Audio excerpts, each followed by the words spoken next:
One contract, one dinner, one woman nobody looked at twice. About to save everything. She was just a waitress, standing still, hands trembling, wearing a wrinkled uniform that smelled like kitchen grease and cheap detergent. While tailored suits laughed at her, she was reading something none of them had caught, something that was about to change every single life in that room. If you've ever been underestimated, overlooked, or told you didn't belong, this story is for you. Stay until the end. Hit like, drop a comment with the city you're watching from. I want to see how far this story travels. The cold came early that November. Not the kind of cold that creeps in gradually, that gives you time to pull out your heavier coat and mentally prepare for the season ahead.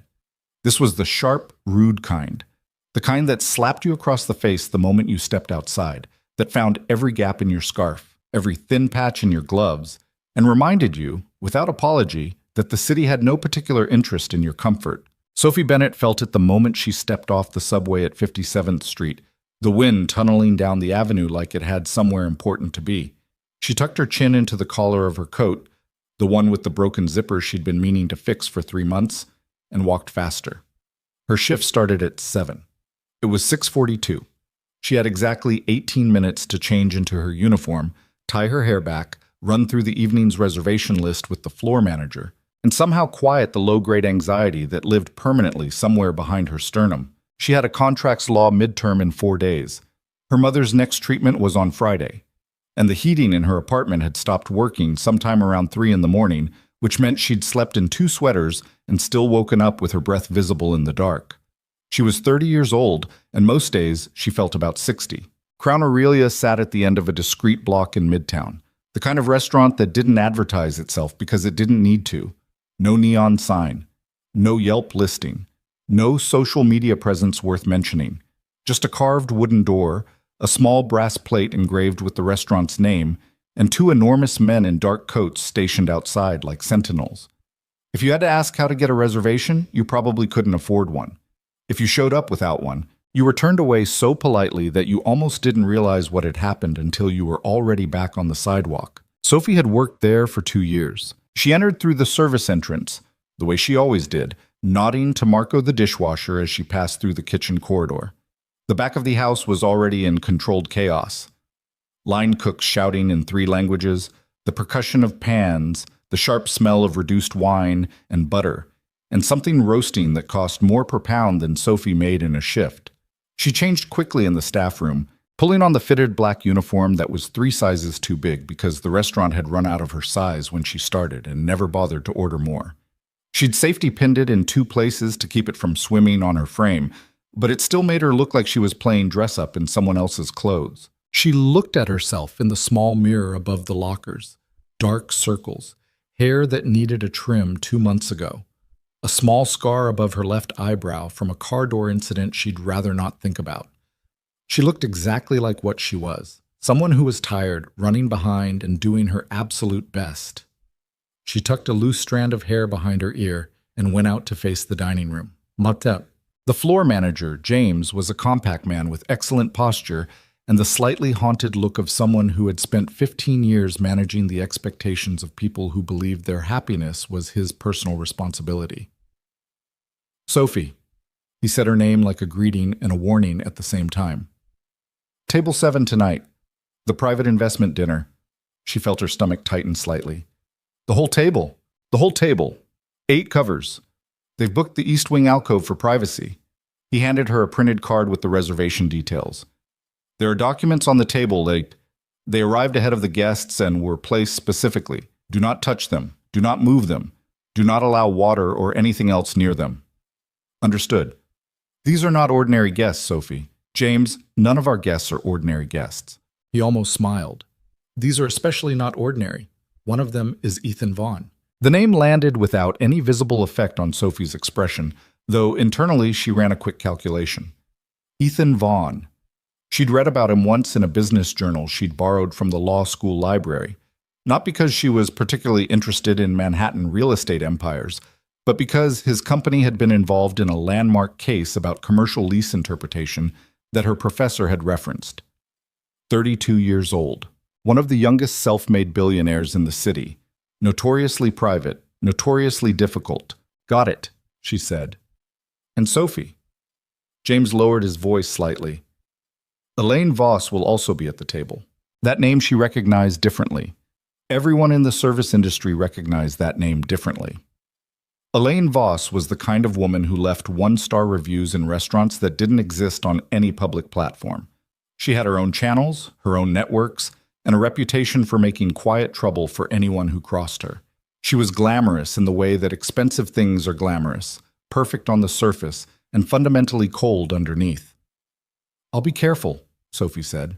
"Please," said James, with the sincerity of a man who genuinely needed her to be. Ethan Vaughn arrived at 7:15, which was 15 minutes late, and also somehow exactly on time because every other guest had been seated and waiting for precisely that interval, and his entrance, quiet, unannounced, wearing a charcoal suit that probably cost more than Sophie's annual rent, felt less like an arrival and more like a weather event. The room didn't stop exactly, but it shifted, the way a building shifts almost imperceptibly when the wind changes direction. Sophie noticed because Sophie always noticed things.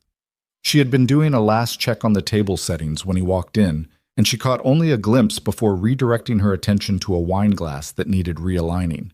Tall, dark hair that looked like he'd run a hand through it once and then forgotten about it. Eyes that scanned the room the way someone's eyes scan a room when they've learned not to trust it. Quick, efficient, settling on nothing too long. He didn't smile when he greeted the others at the table. He shook hands. He sat down. He picked up the agenda card, glanced at it, and placed it back. He did not look at the menu. He did not look at Sophie when she approached to introduce herself in the evening service. That was fine. Most of them didn't. "Good evening," she said, addressing the table with the careful, measured warmth she'd learned to manufacture after 2 years of serving people who would never think of her again once they left. "My name is Sophie, and I'll be taking care of you this evening. Can I begin by—" "Water," said Elaine Voss without looking up from her phone. She was seated to Ethan's right, wearing a silk dress the color of champagne and jewelry that caught the candlelight with aggressive intent. "Still, room temperature, and make sure the glasses are actually clean this time. Last month someone brought me a glass with a lipstick mark on the rim, and I still haven't recovered from the trauma." Several people at the table laughed lightly. Sophie said, "Of course," and moved away. She'd learned, after about 6 months of doing this job, that the most dangerous thing she could do was react. Not because reaction was unprofessional, though it was, but because reaction gave them something. It created a dynamic. And in that dynamic, she was always on the losing end. So she had developed instead a kind of internal processing system. She heard the thing. She acknowledged the thing internally. She filed it away in a section of her mind that she examined later, usually on the subway home when she allowed herself 30 minutes of private feeling before she had to pick up her law textbooks and keep going. The water glasses were spotless. She'd checked them herself. She brought Elaine's water first anyway, set it down without comment, and began working the table with the quiet efficiency that had kept her employed at Crown Aurelia when others had rotated through and out. The dinner moved through its early courses without incident. The guests were the usual configuration of wealthy investment types. 2 men from a firm Sophie didn't recognize who spoke exclusively to each other in half sentences, as though full ones were a waste of energy. A silver-haired woman with a sharp smile who introduced herself as Claudette and who seemed to find the entire evening mildly amusing. 2 others whose names Sophie caught and immediately lost in the noise of managing 8 courses for 8 people simultaneously. And then Elaine, who sent her sea bass back twice, and Ethan, who ate almost nothing. She noticed the not eating because it was her job to notice. She'd refilled the table's breadbasket twice without him touching it. His appetizer plate had been cleared away largely untouched. He was drinking water and listening to— Always listening, she observed, even when he appeared to be looking elsewhere. His attention had a quality to it that she couldn't quite name. Focused, but not tense. The way someone watches a chessboard rather than a spectator sport. The documents on the table near his position were a thick stack of papers in a red folder. She'd noticed them when she set the table, as she'd been instructed. Foreign language text on the visible pages. She'd caught a glimpse of what looked like Swedish. Maybe some French mixed in. A complex header with company logos she didn't recognize. She had not touched them. She had not thought much more about them. She had other things to think about. It happened during the dessert course. Sophie was moving between the kitchen and the alcove, carrying a tray with the evening's final small plates, tiny architectural things that had taken the pastry chef 40 minutes to construct and would take the guests approximately 90 seconds to eat. She was concentrating on her balance, on the slight unevenness of the floor between the main dining room and the private alcove, a detail she had complained about to James twice and which had never been addressed. When the other server, a newer hire named Daniel, who was nervous and still hadn't found his rhythm on the floor, came around the corner from the wrong direction. They didn't collide exactly. It was more of a near miss that required Sophie to lurch sideways to avoid a full catastrophe. And in the lurch, her elbow connected with the edge of the dessert tray and a small amount of water. She'd been carrying a secondary glass to replace Elaine's, which had been requested, tipped. It was maybe a quarter cup, maybe less. It landed on the table, not on anyone, not on the documents. But it landed close, and close, for Elaine Voss, was apparently the same as direct.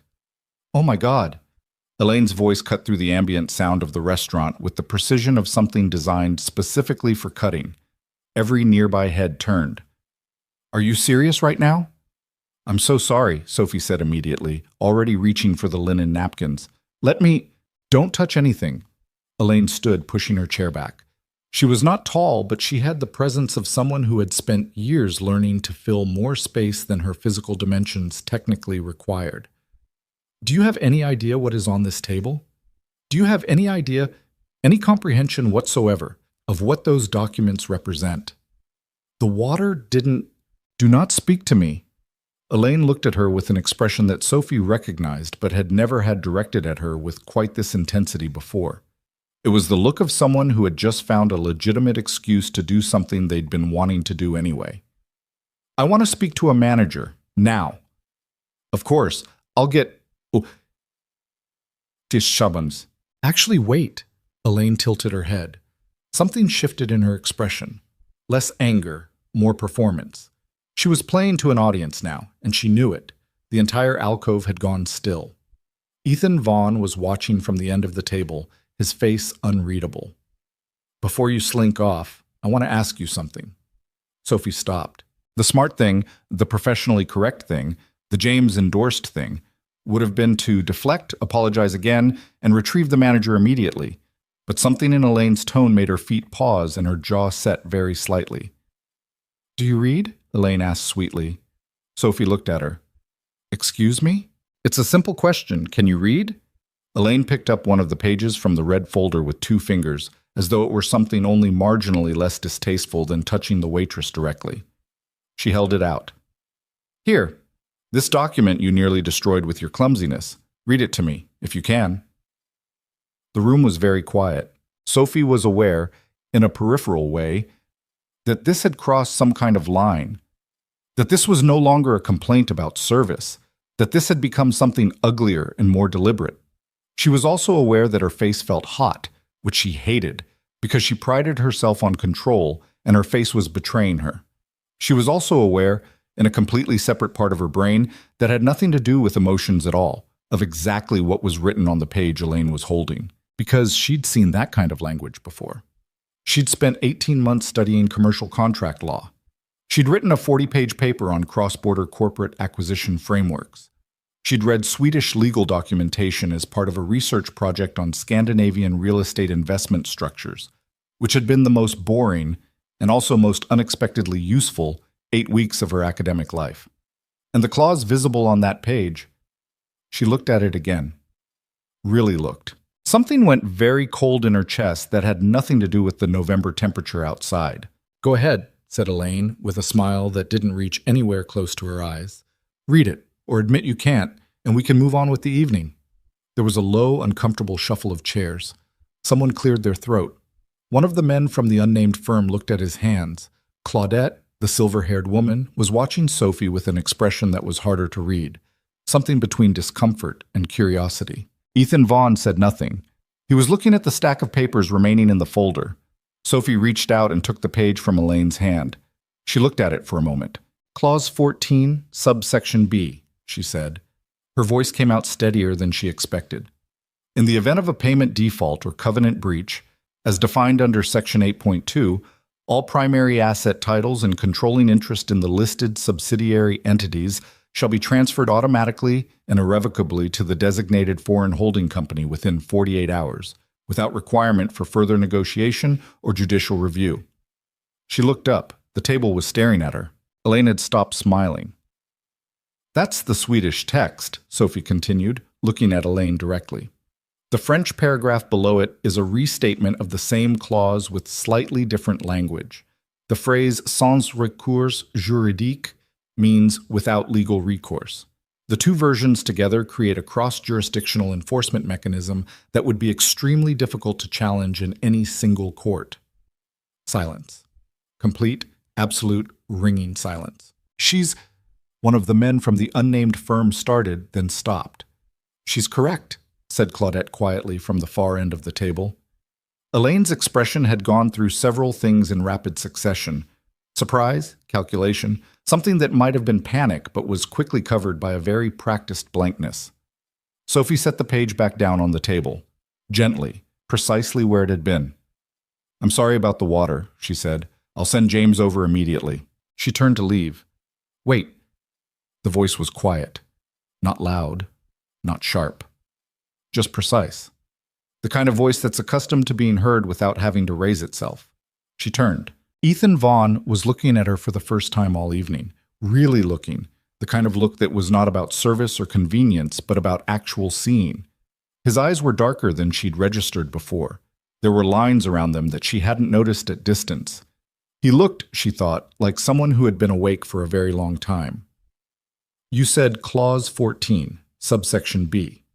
He said it as a statement, not a question. Yes. And the cross-jurisdictional enforcement. Yes. Did you read the rest of the document? I saw it when I set the table, Sophie said carefully. I didn't read all of it. But you understand what you read. I'm a third-year law student, she said. Commercial contract law is my concentration. Another silence. Different quality this time. Sit down, he said. Elaine made a sound. Ethan, she's the waitress. Elaine. He said her name once, flatly, and the word had the effect of a door closing. He looked back at Sophie. Please, sit down. She didn't sit down. Not immediately. She looked at the empty chair he was indicating, the one that had been set for a guest who hadn't appeared, and felt a strange doubling of herself. Some version of Sophie in the wrinkled, oversized uniform, standing at the threshold of something she couldn't quite identify. I still need to get the manager, she said. About the water.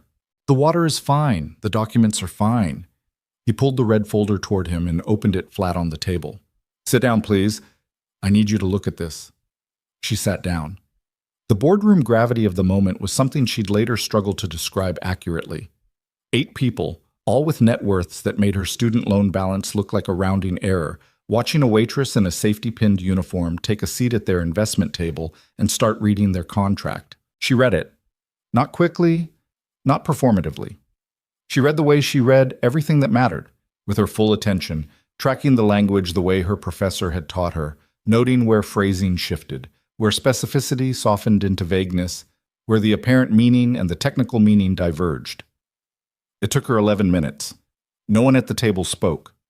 Ethan sat very still beside her, watching her read, watching her expression, watching the small notations she made in the margin of the notepad she'd pulled from her server's apron without thinking. When she finished, she set the papers down. The deal is structured as a standard joint venture agreement on the surface, she said. She wasn't talking to the room. She was talking to Ethan. The primary terms, the investment percentages, the revenue sharing, the governance structure, those look reasonable. They're designed to look reasonable. They're designed to be the part you spend your time negotiating, the part your attorneys argue about in good faith, while the other side's attorneys focus elsewhere. Elsewhere being Clause 14, Ethan said. Clause 14 and also Clause 19, which is buried in the arbitration section. Clause 19 defines covenant breach in terms that are deliberately vague. It includes language about material adverse change in management structure, which is defined in Appendix C, which is written in a combination of French and Swedish legalese that is, she paused, looking for the right word, creative. The definition of material adverse change in Appendix C is broad enough that a single significant hire or termination at the executive level could theoretically trigger it. She looked around the table. If you miss a single payment deadline, or if you make a senior staffing change that someone decides qualifies as material, you lose controlling interest in every subsidiary listed in Schedule A, automatically, in 48 hours, with no recourse. The man from the unnamed firm, the one who'd started to speak earlier and stopped, was now very pale. Schedule A is the entirety of your portfolio, Ethan said. Not a question. It appears to be, Sophie said. I haven't seen your full corporate structure, but based on the list in Schedule A, it's substantial. It's everything, he said. Claudette made a low sound that wasn't quite a word. This is... Elaine stood up, her voice now carrying a different energy than it had 10 minutes ago, something sharper and more defensive. This is ridiculous. This is a waitress making accusations based on fluent Swedish and commercial contract law training, Claudette said mildly, which appears to exceed what was present at this table before her. I'd sit down, Elaine. I don't take instruction from... Sit down. Ethan's voice.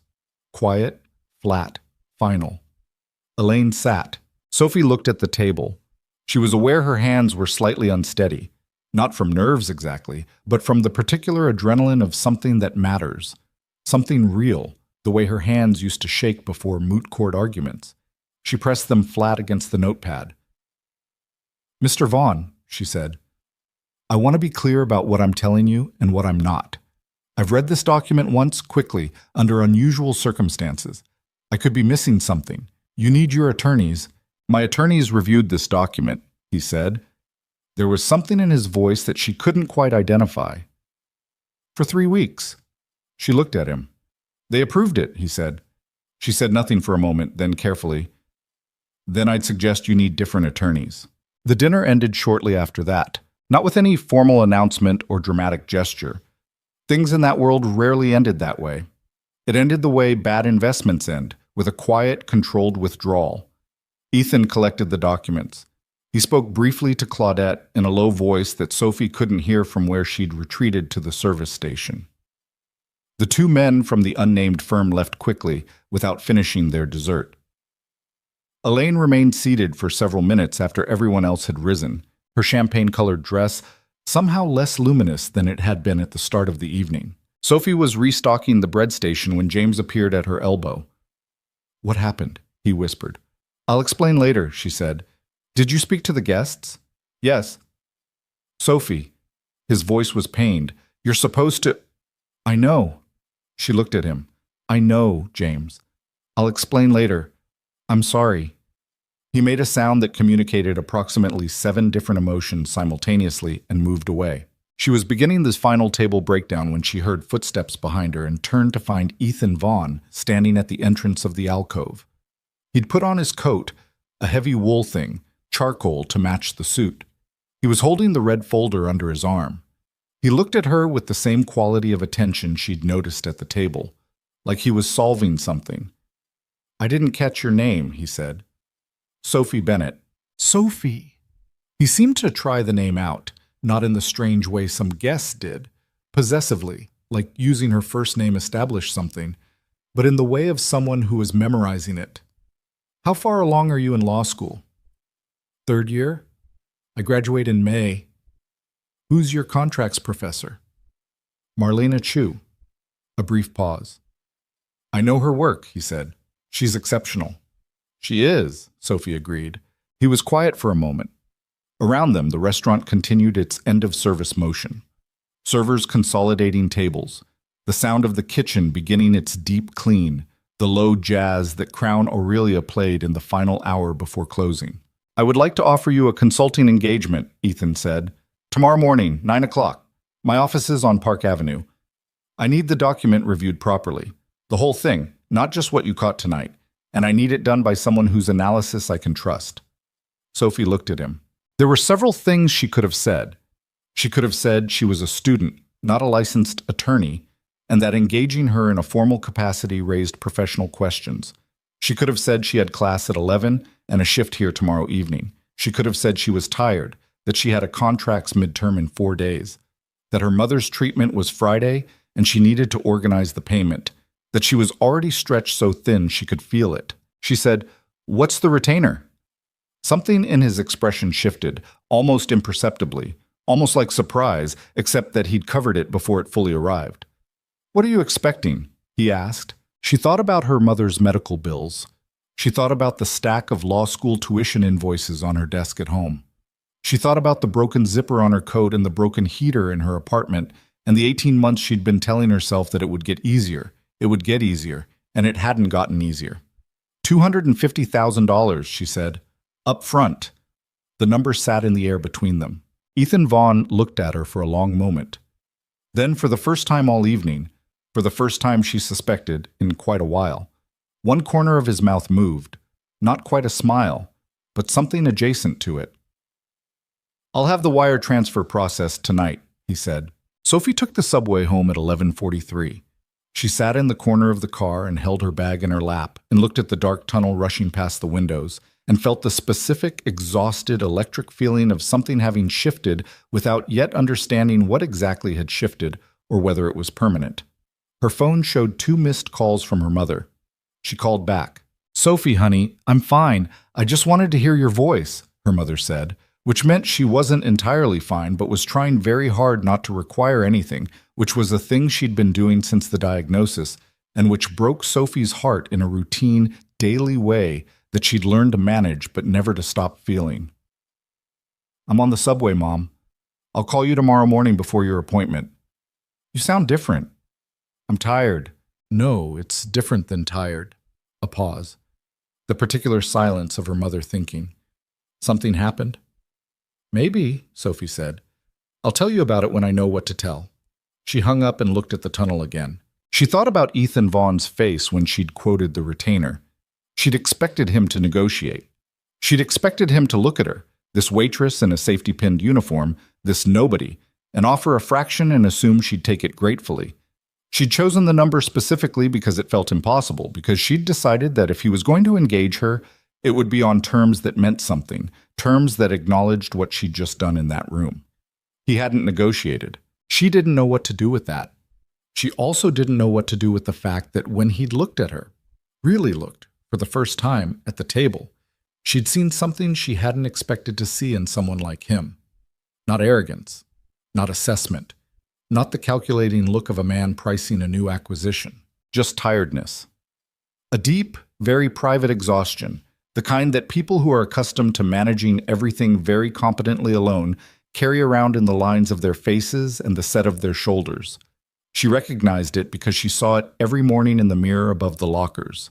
She got off the subway and walked the 4 blocks home in the November cold, her broken zippered coat open at the neck, and climbed 4 flights of stairs to her apartment, where the heat still wasn't working. She sat at her desk. She opened her contracts textbook.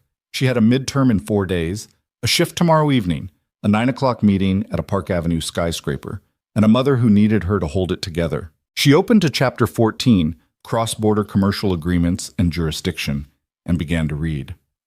Outside, Manhattan kept going. The Crown Aurelia closed its carved wooden door for the night.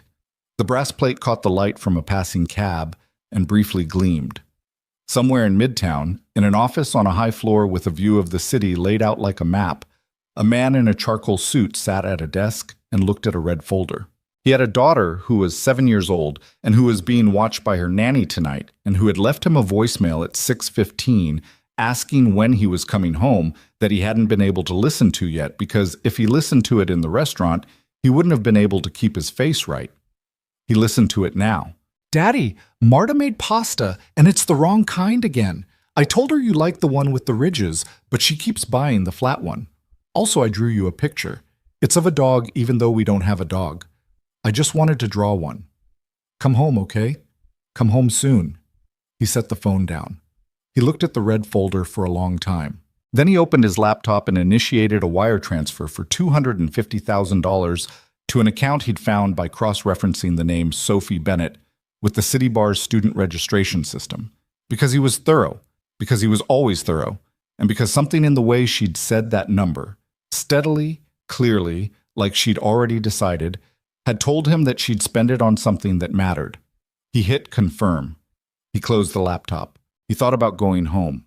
He thought about tomorrow. He thought, briefly and without intending to, about a woman in a safety-pinned uniform who spoke Swedish and French, and saw in 11 minutes what 3 weeks of expensive attorneys had missed. Then he picked up his phone and called his daughter back. The wire transfer confirmation arrived at 6:47 in the morning. Sophie had been awake for 40 minutes, sitting at her desk in 2 sweaters with a mug of coffee that had gone cold, working through a practice exam when her phone buzzed. She almost ignored it. She was in the middle of a particularly aggressive hypothetical about implied warranties, and she'd learned, through painful experience, to not break her concentration mid-problem. But something made her look. The notification was from her bank.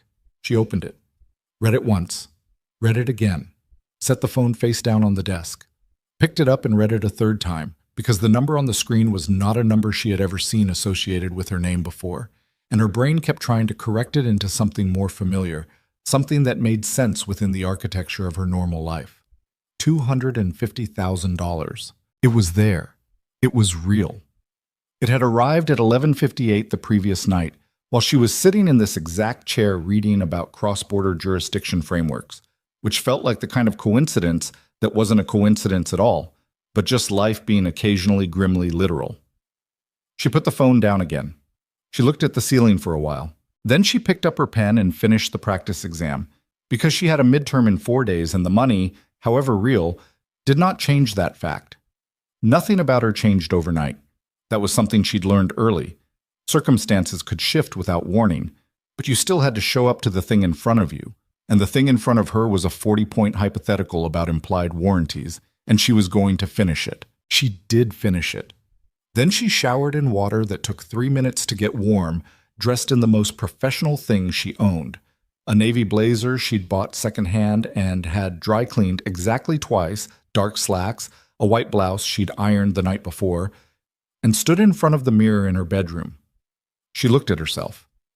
She looked like someone trying to look like a lawyer, which she was, which she supposed was the best she could do right now. She picked up her bag, made sure she had her notepad and 3 pens, and went out into the cold. The subway was crowded at 8:15, the morning rush in full compression, everyone pressed together with the particular New York intimacy of people who are physically close and emotionally nowhere near each other. Sophie stood holding the overhead bar and reviewed, in her head, what she'd read the previous night after the restaurant.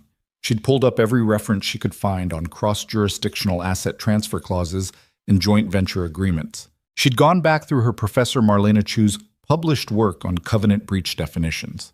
She'd made 8 pages of notes by hand because she always retained things better when she wrote them by hand, a habit from undergrad that her law school study group found mildly eccentric.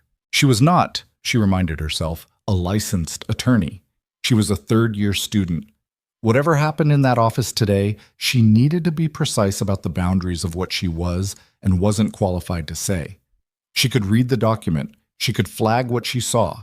She could not provide formal legal counsel, and she needed to say that clearly, up front, before anyone had the chance to misunderstand what she was there to do.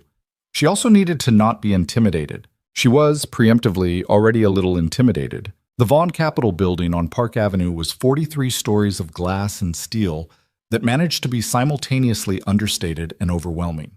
The architectural equivalent of a person who is very quietly confident that they're the most important person in the room. The lobby was marble and warm lighting, and a security desk staffed by 2 men who looked at Sophie with the professional blankness of people trained to assess and not show the assessment. She gave her name. One of them made a call, a pause. Then, 41st floor, Ms. Reyes will meet you at the elevator.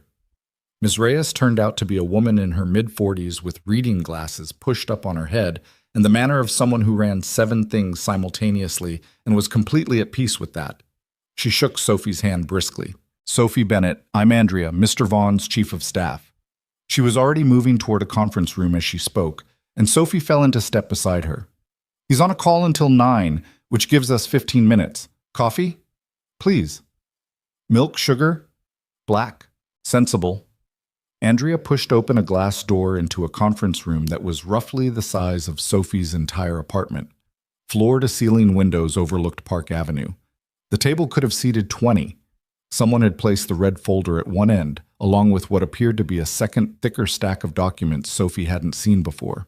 The original contract is in the red folder, Andrea said, setting a coffee in front of Sophie with the efficient grace of someone who had done this 10,000 times. The supplementary materials, the appendices, the schedule of breakdown, correspondence with the foreign investors are in the blue stack. Mr. Vaughn would like your full assessment, whatever you saw last night plus anything else. Sophie looked at the stack. I should be upfront about something, Sophie said. I'm not a licensed attorney. I'm a third-year law student. I can review this and tell you what I find, but I can't provide formal legal counsel, and anything I flag should be reviewed by a qualified attorney before any action is taken. Andrea looked at her with an expression that was not quite a smile. I know exactly what you are, she said. So does Mr. Vaughn. That's why you're here. She left Sophie alone with the documents and the coffee and the 41st floor view of Park Avenue going about its morning. Sophie opened the red folder. She began to read. Miem. She'd been at it for 35 minutes when she heard the door open behind her. She didn't look up. She was in the middle of Appendix C, the one with the creative definition of material adverse change, and she'd found 3 additional subclauses she hadn't caught the previous night, each one progressively more buried and more aggressive in its implications. She finished the paragraph she was on and made a note before turning around. Ethan Vaughn looked like he'd slept about as much as she had, which was to say, not enough. The same charcoal precision as the night before, but with the slightly compressed quality of a man who had been dealing with something since before dawn. He was carrying his own coffee and had his phone in his other hand, which he silenced and pocketed when he came in. How long have you been here? He asked. About 40 minutes. He pulled out the chair across from her and sat, not at the head of the table, directly across, which she noted. What have you found? 3 things you didn't know about last night, she said, and confirmation of the 2 things you did. He leaned forward slightly. Go. Sophie turned her notepad toward him. She'd drawn a rough structural map of the contract, the visible architecture at the top, the hidden mechanisms below, arrows connecting clauses to appendices to schedules. It was messy and earnest and looked exactly like what it was. A law student's working notes, not a polished legal brief. The main trap is still Clause 14 in Appendix C, she said, but there are supporting structures. Clause 22, it's in the arbitration section, which is where people stop reading carefully. Clause 22 specifies that all disputes must be resolved through a particular arbitration panel in Stockholm.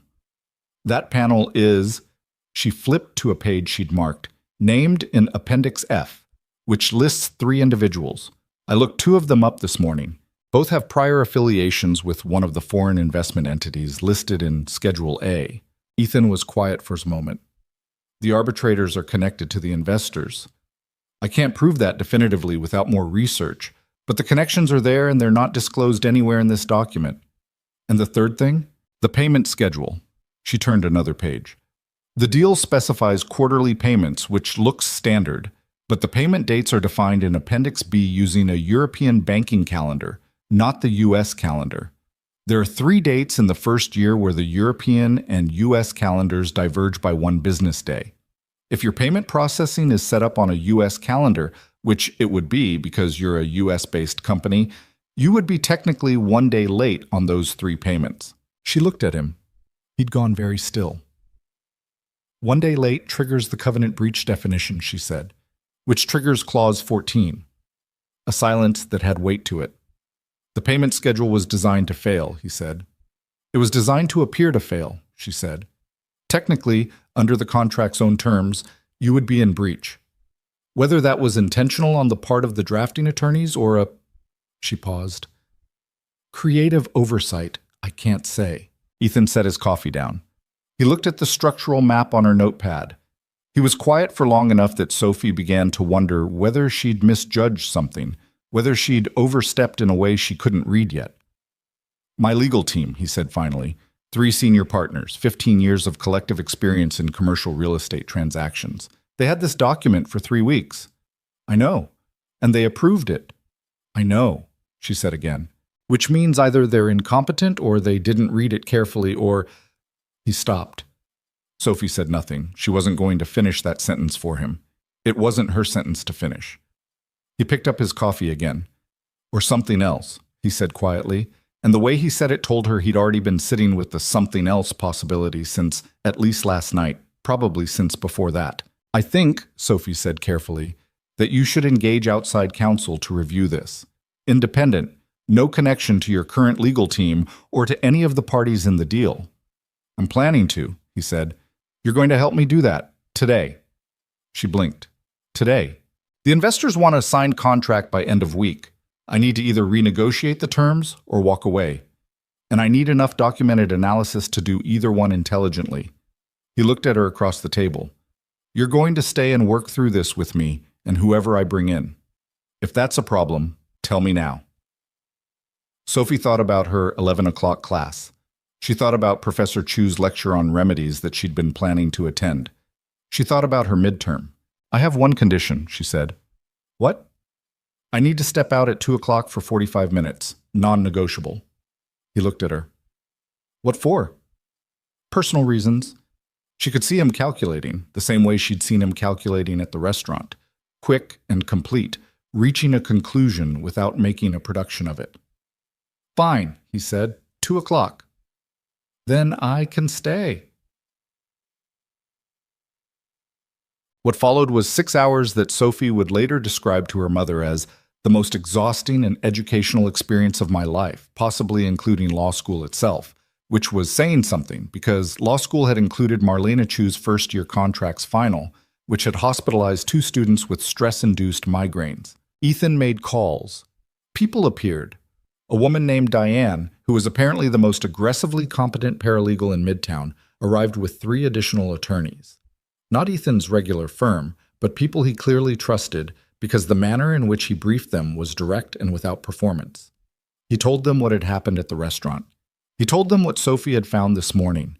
He used the word she and pointed to Sophie without any preamble or explanation, and the 3 attorneys looked at Sophie, a young woman in a second-hand blazer with handwritten notes on a legal pad, and recalibrated visibly in real time. One of them, a man named Hector, who had the compact energy of someone perpetually on the verge of an objection, asked her to walk him through her analysis of Clause 22. She did. He listened. He asked 2 sharp follow-up questions. She answered them. He turned to Ethan and said, "She's right about the arbitration panel." After that, no one questioned her presence. The work was not glamorous. It was the opposite of glamorous. It was the kind of detailed, painstaking document review that law students and junior associates do at midnight in windowless offices. The kind of work that requires sustained focus and a tolerance for fine print and the ability to hold 10 separate clauses in your head simultaneously while checking each one against the others for internal consistency. Sophie was good at it. She'd always been good at it, in the particular way that people are good at things they've had to be good at because no one was going to do it for them. She worked through the contract section by section with Hector and one of the other attorneys while Diane, the paralegal, cross-referenced everything against a database of precedent cases. And Ethan moved in and out of the room, phone calls, conversations in the hallway, a brief disappearance that lasted 20 minutes during which Andrea appeared with sandwiches and fruit that no one had ordered. Sophie ate half a sandwich without tasting it, made 6 more pages of notes, and flagged 2 additional issues she'd missed in her morning review. At one point, Hector looked up from his own marked copy and said, "Where did you say you go to school?" "Columbia," Sophie said. "Who's your advisor?" "Marlena Chu." Hector made a sound that might have been respect. "She was 2 years ahead of me at Harvard," he said. "Terrifying in moot court." "She's still terrifying," Sophie said. "Good," said Hector, and went back to reading. At 1:52, she gathered her things and went to find Andrea. "I need to step out for 45 minutes, she said. "I'll be back by 2:45. Andrea didn't question it. She handed Sophie a visitor badge for re-entry and pointed her to the elevator. Sophie walked 4 blocks north in the cold to a pharmacy, where she stood in line for 8 minutes and then bought 3 things: a card, a small box of the specific chocolate her mother liked, and a calling card for international calls that she didn't need but bought anyway because the line was long and she was thinking about other things. She stood on the sidewalk outside the pharmacy and called her mother. "I'm outside your treatment center," she said when her mother picked up. "I can't come in today, but I wanted to call while you were there." "Sophie, you don't have to." "I know I don't have to." She looked at the street, people moving in every direction with that particular New York momentum, everyone going somewhere, everyone late. "How are you feeling?" "Tired. But the good nurse is here today, the one with the green earrings. She always talks to me about her garden. Good. Sophie's throat did something she didn't allow it to finish. Mom, I need to tell you something. What happened? I'm not sure yet. I don't want to promise anything, but I think the medical bills are going to be okay. The treatment bills. I think I can cover them. Silence. Sophie, I took on a consulting job. It's real, it's legitimate, and Mom, it's going to be okay. I think it's going to be okay.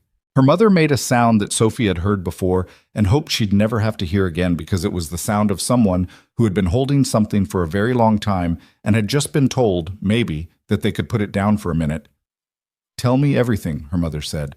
I can't right now. I have to go back. Then tonight. Tonight, Sophie agreed. I promise. She hung up and stood on the sidewalk for exactly 30 seconds, doing nothing, letting the cold do what cold does. Then she turned around and walked back to the Vaughn Capitol building. She was back in the conference room at 2:41. Ethan was there. The others had stepped out, and he was alone at the table with a printed summary that Diane had apparently produced while Sophie was gone.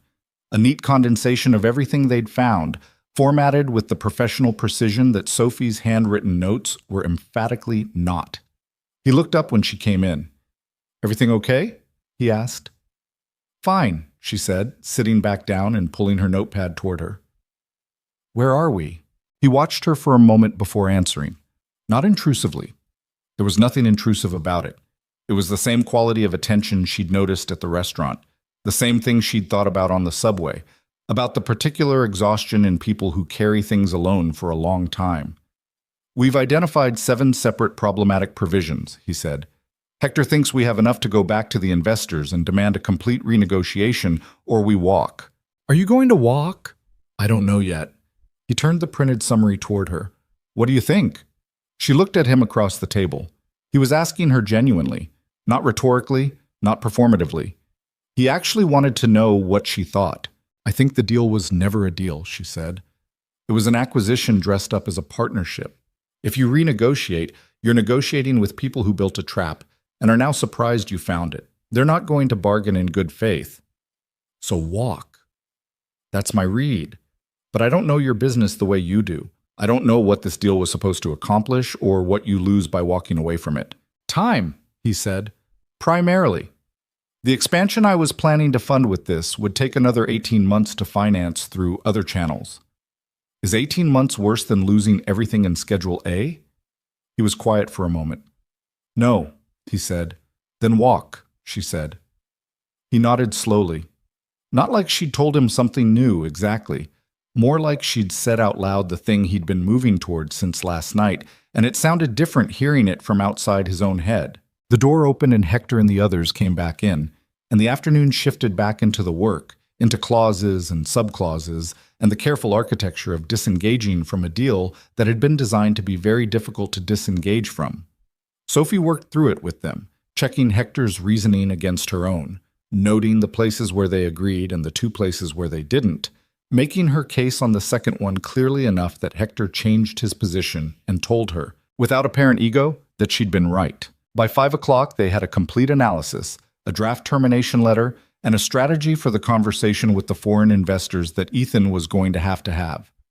Hector and his team packed up and left, exchanging cards and murmured consultation about follow-up. Diane followed, efficient to the last. Andrea came in to collect the coffee cups. And then it was just Ethan and Sophie and the stack of documents and the November dark settling outside the floor-to-ceiling windows. He looked tired. Not the performed tiredness of busy people who want credit for being busy, but the real kind. The kind that lives behind the eyes. Thank you, he said. What you did last night, and today, I want to be clear that I understand what it meant. You paid me, Sophie said. I paid you what you asked for, he said. Those are different things. She wasn't sure what to do with that, so she didn't do anything, just began organizing her notes into a stack that she would take home and file away because she was thorough and because you never knew. Can I ask you something? He said. She looked up. Last night, when Elaine handed you that page, He paused, like he was choosing how to say the next part. You could have just read it and moved on. You could have read it and not said anything. Why did you say something? Sophie thought about it honestly. I almost didn't, she said. What made you? I looked at you, she said, and you looked like someone who was about to make a very expensive mistake without knowing it. And She stopped, looked at her notes. I don't know. I couldn't not say anything. It's probably a character flaw. He almost laughed. It wasn't quite a laugh. It was the cousin of one, the shape of it without the sound. But it changed his face briefly into something younger and less guarded, and she caught it before it went away. How's your mother? He said. Sophie went still. What? You said you needed to step out at 2. Andrea told me where you went. He held up a hand. That's not overstepping. I asked her. I wanted to know if everything was okay. My mother is fine, Sophie said carefully. She's in treatment. I'm not trying to know your business, he said. I wanted to say that if the retainer doesn't cover everything, you can invoice me for additional consulting hours. We have more work to do on this deal before it's fully unwound. And after that, if you're interested, Hector's firm takes on associates occasionally. I can make a call. Sophie looked at him. I don't need favors, she said. It's not a favor, he said. It's a referral. There's a difference. They looked at each other across the conference table, across the remnants of a very long day, across the particular awkward distance of two people who don't quite know what the other one is yet. I'll think about the additional hours, she said finally. Good. She gathered her things. He walked her to the elevator, which she hadn't expected. It was such a small, old-fashioned gesture that it caught her off guard. They stood in the hallway waiting for it, and she became aware of how quiet the 41st floor was at 5 in the evening, how the ambient sound of the city came up through the windows as a low, distant presence. What made you go to law school? He asked. Not making conversation, actually asking. My mother got sick my first year of undergrad, she said. We had a problem with the insurance company. Denial of coverage. I spent 6 months trying to fight it, and I kept running into this wall of language, contracts, policy exclusions, terms I couldn't understand. By the time I figured it out enough to fight back, we'd lost 8 months of treatment. She looked at the elevator doors. I didn't want to not know things anymore. Quiet. That's a good reason, he said. The elevator arrived. She got in, turned around. He was standing in the hallway with his hands in his pockets, still with that quality of watching that she was starting to find less unnerving and more like something she didn't quite have a word for yet. Good luck with your investors, she said. Good luck with your midterm, he said. The doors closed. She descended 41 floors alone, watching the numbers drop, and tried to figure out what exactly was sitting in her chest. Not the money, though the money was still there, still strange and real. Not the work, though the work had been good, the kind that reminded her why she'd chosen any of this. Something else. Something she wasn't going to name yet because naming things made them real, and she was not ready for it to be real. The lobby doors opened, and the November air hit her full in the face, cold and immediate, and thoroughly uninterested in whatever she was feeling. She pulled her broken zippered coat closed with one hand and walked toward the subway. She called her mother. Okay, she said when her mother picked up. I have 45 minutes before my train. Tell me about the nurse with the green earrings, and then I'll tell you everything. Her mother laughed. A real one, tired but real. And Sophie walked down into the underground, into the warm and rumbling dark. And for the first time in longer than she could accurately remember, she talked without measuring every word first. The midterm was on a Thursday. Sophie arrived 20 minutes early, which was her habit, and sat in the second row, which was also her habit, and arranged her pens in the order she always arranged them, black, blue, red, and then sat very still for a while, doing nothing, which was not her habit at all. She was thinking about a payment schedule designed to fail, not because it was on the exam. It wasn't. It couldn't be. No one outside of a Park Avenue conference room and a private investment dinner knew about it. But the mechanism of it kept surfacing in her mind at odd moments, the elegant cruelty of building a trap into the calendar, into something as mundane and invisible as the difference between a European banking day and an American one. The assumption that no one would look closely enough. The confidence, on the part of whoever had drafted that contract, that the people across the table would be too distracted by the visible terms to notice what was moving underneath. She thought about that kind of confidence, what it required of the person who had it. Then the proctor said, "You may begin," and Sophie picked up her black pen and stopped thinking about anything except the exam. She finished with 12 minutes to spare, reviewed her answers once, caught one error in her analysis of a promissory estoppel question, corrected it, and handed in the paper. She walked out into the hallway where several of her classmates were standing in the particular post-exam cluster of people who need to immediately process what they've just experienced with other people who've just experienced the same thing. "How was it?" her study partner Marcus asked. He was a tall man from Atlanta who wore bow ties unironically and had the best memory for case citations of anyone in their cohort. "Fine," Sophie said. "Fine like actually fine, or fine like you're in shock?" "Fine like actually fine." He looked at her with mild suspicion. "The promissory estoppel question got me." "The date sequence," she said. "It's about the date sequence, not the promise itself." He made a sound of profound regret. "I know that now." She patted his arm and kept walking because she had a shift at Crown Aurelia at 7 and she needed to eat something before then, and eating required going home first, and going home required the subway, and none of it was going to happen if she stood in the hallway talking about an exam that was already over. She ate leftover rice and vegetable soup standing over her kitchen sink because the table was covered in textbooks, and she hadn't cleared it in 3 days. She changed into her uniform. She repinned the safety pins at her hip. She stood in front of the mirror and thought, not for the first time, that she should just buy a new uniform, that she could technically afford one now, that there was no good reason to keep wearing a garment that required safety pins. She didn't, though. She wasn't sure why. Maybe because buying a new uniform would mean something she wasn't ready for it to mean. Some acknowledgement that this was still her life, that the money in her bank account and the day on the 41st floor were things that had happened to this person, this waitress in this apartment, and not to some other version of herself she hadn't become yet. She went to work. James greeted her at the service entrance with an expression she recognized as his "we need to discuss something" face, which was distinct from his "something has gone wrong on the floor" face and his "a guest has complained" face, though all three shared a common quality of controlled apprehension. "The investors from last week's dinner called the restaurant," he said, before she'd finished hanging up her coat. Sophie turned. "Which investors?" "The ones with the red folder." He was keeping his voice low, though the kitchen corridor was empty. "They spoke to management. They said there was an incident involving a server who improperly interfered in a private business negotiation and shared confidential document content with an unauthorized party." She stared at him. "They're asking for the server to be identified," James said. "James, I didn't tell them anything." He said it quickly, firmly. "I told management it was a service incident involving a water spill and that it had been resolved and that I had no information about any other interaction, which is technically the truth, because you still haven't told me exactly what happened." She looked at him. James had worked at Crown Aurelia for 11 years. He had hired her when she'd come in with a resume that listed a diner in Queens and a coffee shop in Brooklyn and nothing else. And he'd given her the job because, he'd told her afterward, she was the only one who'd ask questions about the menu, instead of about the tip structure.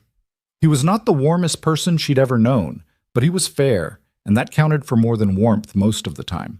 "The investors were defrauding one of the guests," she said. "The contract had hidden provisions that would have transferred all his assets without his knowledge. I read it and told him." James was quiet for a moment. "You read it." "I'm in law school, James." "I know you're in law school," he said, with the tone of a man reassembling his understanding of a situation he thought he'd understood. Did Mr. Vaughn know what you'd done?" "He hired me," she said, "to consult on it. I worked at his offices Tuesday." Another silence, longer this time. "And the $250,000, she said, because she could see him about to ask, is a consulting retainer. It's legitimate. I can document all of it." James looked at her for a very long moment. Then he straightened his jacket, which was his tell, the physical action he performed when he was filing something away and moving on. "The investors called the restaurant," he said, "because they want leverage. They don't have any. Whatever they told management, management has no interest in losing a client like Ethan Vaughn over a complaint from people he apparently just terminated a deal with. He paused. You're not in trouble, but I thought you should know. Thank you, she said. Don't thank me. Go check table 3. They've been waiting 12 minutes for their appetizers. She went. She didn't hear from Ethan for 9 days, which was fine, which was exactly as it should be. He'd paid her for a specific engagement. The engagement was complete, and there was no particular reason he should be in contact afterward. She told herself this in a clear and reasonable way on the 3rd day, less clearly on the 5th, and with considerably less conviction by the 8th. On the 9th day, Andrea called. Mr. Vaughn would like to know if you're available Thursday afternoon, she said, with the brisk efficiency of someone who made 12 of these calls a day and treated each one identically. He's meeting with the investors to formally close out the deal terms. He'd like you present. Sophie had a study session with Marcus on Thursday afternoon. She rescheduled it. 2 o'clock, Andrea said. And Sophie, he said to tell you there's no exam you need to reschedule this time. She almost smiled. Tell him I only had 1 midterm this semester. I'll pass that along. Tom, the meeting with the investors was not at Vaughn Capital. It was at a neutral law office in a building on Lexington Avenue, in a conference room that had clearly been chosen for its impersonality. Beige walls, generic art, the kind of space designed to belong to no one. Sophie arrived at the same time as Ethan, which was not planned, but they met in the lobby and rode the elevator up together. And in the close quarters of the elevator, she noticed that he was carrying a coffee from the same place she'd stopped on the way, the unremarkable deli on 47th that had the best drip coffee in the neighborhood, and that he looked, if not rested, at least less like someone running on fumes and adrenaline than he had 9 days ago. How was the midterm? He asked. Fine, she said. Fine, like actually fine? She looked at him. Someone else asked me that exact question. And? Fine, like actually fine, she said. The elevator opened. They walked out into the beige conference room hallway, and Sophie realized with a small interior jolt that she had just had a completely normal exchange with a billionaire in an elevator without performing any part of it, without being careful, without managing anything. She wasn't sure when that had happened. The investors were already in the conference room. There were 4 of them today. 2 Sophie recognized from the dinner, 2 she didn't. No Elaine. Sophie noted the absence and filed it without comment. Hector was there, along with one of the attorneys from the Tuesday session.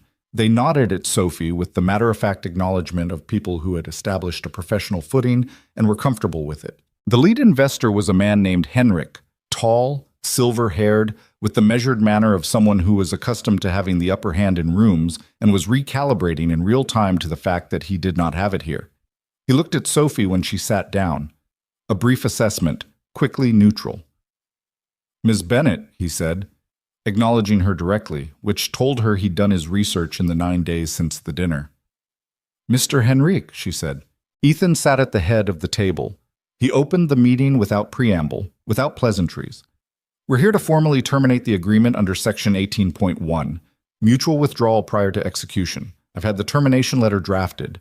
It's in front of you. Henrik looked at the letter. His attorney, a compact woman who'd said nothing yet, looked at it too. We're prepared to discuss amended terms, Henrik said. I'm not, Ethan said. There were drafting errors in the original document. We acknowledge that. A revised version could... Henrik. Ethan's voice was quiet, the same quality as when he'd said Elaine's name at the dinner. One word, closing a door. The errors weren't drafting errors. We both know that. I'm not going to sit in this room and have a conversation where we both pretend otherwise.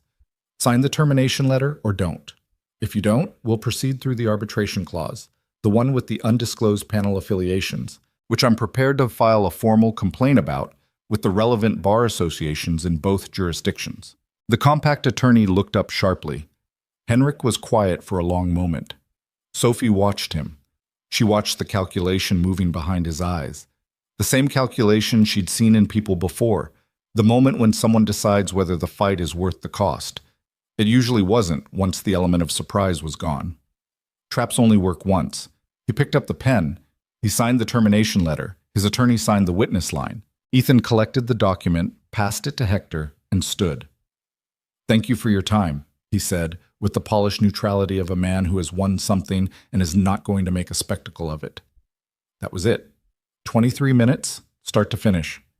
In the elevator on the way down, Sophie realized her hands were completely steady. She'd expected them to shake, the way they had in the restaurant, the particular physical response to things that mattered. But they were still. "You didn't flinch," Ethan said. "Neither did you." "I've been doing this longer," he paused. "You were good in there." "I didn't say anything in there." "You didn't need to." He looked at the elevator doors. "Presence is half of it. Knowing you're in the room changes the dynamic. Henrik knew what you'd found. He knew you were going to be watching for anything he tried." He glanced at her. "That's not nothing." She thought about that for the rest of the afternoon. Hector called her the following week. "This is not entirely social," he said, which was how she suspected Hector opened most calls. "Ethan mentioned that you're finishing law school in May." "That's right. We have a position opening up in June. Junior associate, commercial transactions focus. Normally we recruit through the usual channels, but Ethan suggested I call you directly." A pause. "I want to be clear that this isn't charity and it isn't a favor. I watched you work for 6 hours. I don't offer positions to people who aren't qualified, but I also don't usually recruit this informally, so I want to make sure you understand that it's a real offer and not—" "I understand," Sophie said. "Do you want to come in and talk about it?" "Yes," she said. "I do." She hung up and sat at her kitchen table for a full minute before she did anything else. The textbooks were still stacked on one end, because she still hadn't cleared them, but she'd been making small progress. One corner of the table was visible now. The wood surface she'd forgotten was a warm, dark brown. She called her mother. "The medical bills," she said, and her voice did the thing she hadn't let it do in a long time, that slight, uncertain quality, like the sentence was more fragile than she'd expected. "I paid them. All of them. I paid the last one this morning." The silence on the other end of the line was the particular kind that has shape and weight. "Sophie," her mother said. "All of them, Mom." Her mother made the sound again. The one from the sidewalk outside the pharmacy. The one that meant something being put down. And this time, Sophie let it wash over her instead of pushing through it, because she'd earned the right to hear it, because they'd both earned the right to this specific moment. "Now tell me about the job," her mother said finally, in a voice that was trying very hard to be practical and not quite making it. Sophie told her. It was a Sunday afternoon in December when she ran into Ethan somewhere that wasn't a conference room for the first time. She was in a park on the Upper West Side. Not her neighborhood, but she'd come up to visit a law school friend who lived near the museum, and afterward she'd decided to walk instead of taking the subway because the cold had gone clean and dry rather than bitter. The kind of December day that actually felt like a gift instead of a punishment. She heard a child's voice before she saw them. "No, like this. You have to lean into it or you'll fall." She looked toward the sound. A little girl, 7 or 8, small and serious-faced with dark curls escaping from a blue wool hat, was on a scooter, navigating the path with the concentration of someone performing surgery. A few feet behind her, Ethan Vaughn was walking with his hands in his coat pockets, wearing the expression of someone who is trying to look relaxed and is about 70% succeeding. Sophie stopped. He saw her at approximately the same moment. They both stood there for a half-second with the particular human awkwardness of encountering someone from one context inside a completely different one, where none of the professional scaffolding applies, and you're just two people on a path in a park. "Hi," said Sophie. "Hi," said Ethan. The little girl, apparently not interested in whatever was happening between the two adults, executed a careful turn on her scooter and came back toward them. "Daddy, I did the turn." "I saw," he said. He looked at Sophie. "This is my daughter, Mia." He looked at Mia. "This is Sophie. She works with me sometimes." Mia looked at Sophie with the frank assessment that children bring to adults before they've learned to soften it. "Do you have a scooter?" "I don't," Sophie said. "You should get one. They're faster than walking." She considered this. "Are you cold? Your coat is open." Sophie looked down. The zipper. She'd meant to fix it. She'd been meaning to fix it for months. She hadn't. It's broken, she said. Mia frowned with the seriousness of someone identifying an engineering problem. Daddy knows how to fix zippers. Mia, Ethan said. He does. He fixed mine twice. She seemed to find Sophie's zipper situation genuinely concerning. You should ask him, Mia. His voice had a shade of something in it that might have been embarrassment, which was the last thing Sophie expected to see on his face, and which made him look briefly like a person rather than an institution. I'll manage, Sophie said. She looked at Mia. Nice scooter work, though. The turn was good. Mia accepted this seriously. I'm still working on the backward stop. She scooted off again down the path, focused. Ethan and Sophie were left standing side by side, watching her. She's great, Sophie said. She's exhausting, he said. In the best way. He paused. I didn't know you came up to this neighborhood. I don't usually. I was visiting a friend. She watched Mia navigate around a dog walker with professional composure. She's confident. She wasn't always, he said. She was very... He stopped, then started again. She went through a period where she didn't want to try new things. After her mother died, she was 4. She spent about a year not wanting to try anything that she might fail at. He said it straightforwardly, without the careful framing people usually put around that kind of information. The scooter was a big deal when she finally agreed to try it. Sophie was quiet for a moment. She wasn't sure what to say, and she didn't want to say the wrong thing, the automatic condolence phrase that people offer when they don't know what else to do. How old is she now? She asked. 7, almost 8. He paused. She tells everyone she's almost 8, has been doing it since she turned 7. Classic, Sophie said. They walked a few steps in the same direction, following Mia at a distance, not really deciding to do it, but ending up doing it anyway. Hector called me, Sophie said, about the position. I heard. He kept his eyes on Mia. Are you going to take it? I'm thinking about it. What's to think about? She looked at him sidelong. I don't want to take a job because you made a call, she said. I want to take it because I'm qualified and they actually want me there. I made the call to get Hector to call you, he said. I didn't make the call to get him to offer you the job. He makes his own offers. Ask anyone who's tried to push a hire on him. She considered this. He did say it wasn't charity. He says that to everyone. It's practically his opening line. A small pause. Mia had reached the end of the path and was turning around, and they both watched her land the turn with slightly better form than the last one. I'll probably take it, Sophie said. Good, he said. They kept walking.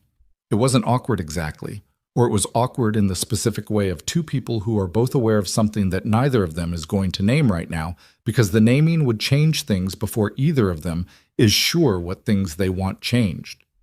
Mia came back to them at speed and executed a stop that was slightly less controlled than she'd intended, grabbing Sophie's arm for balance. Sorry, she said very seriously.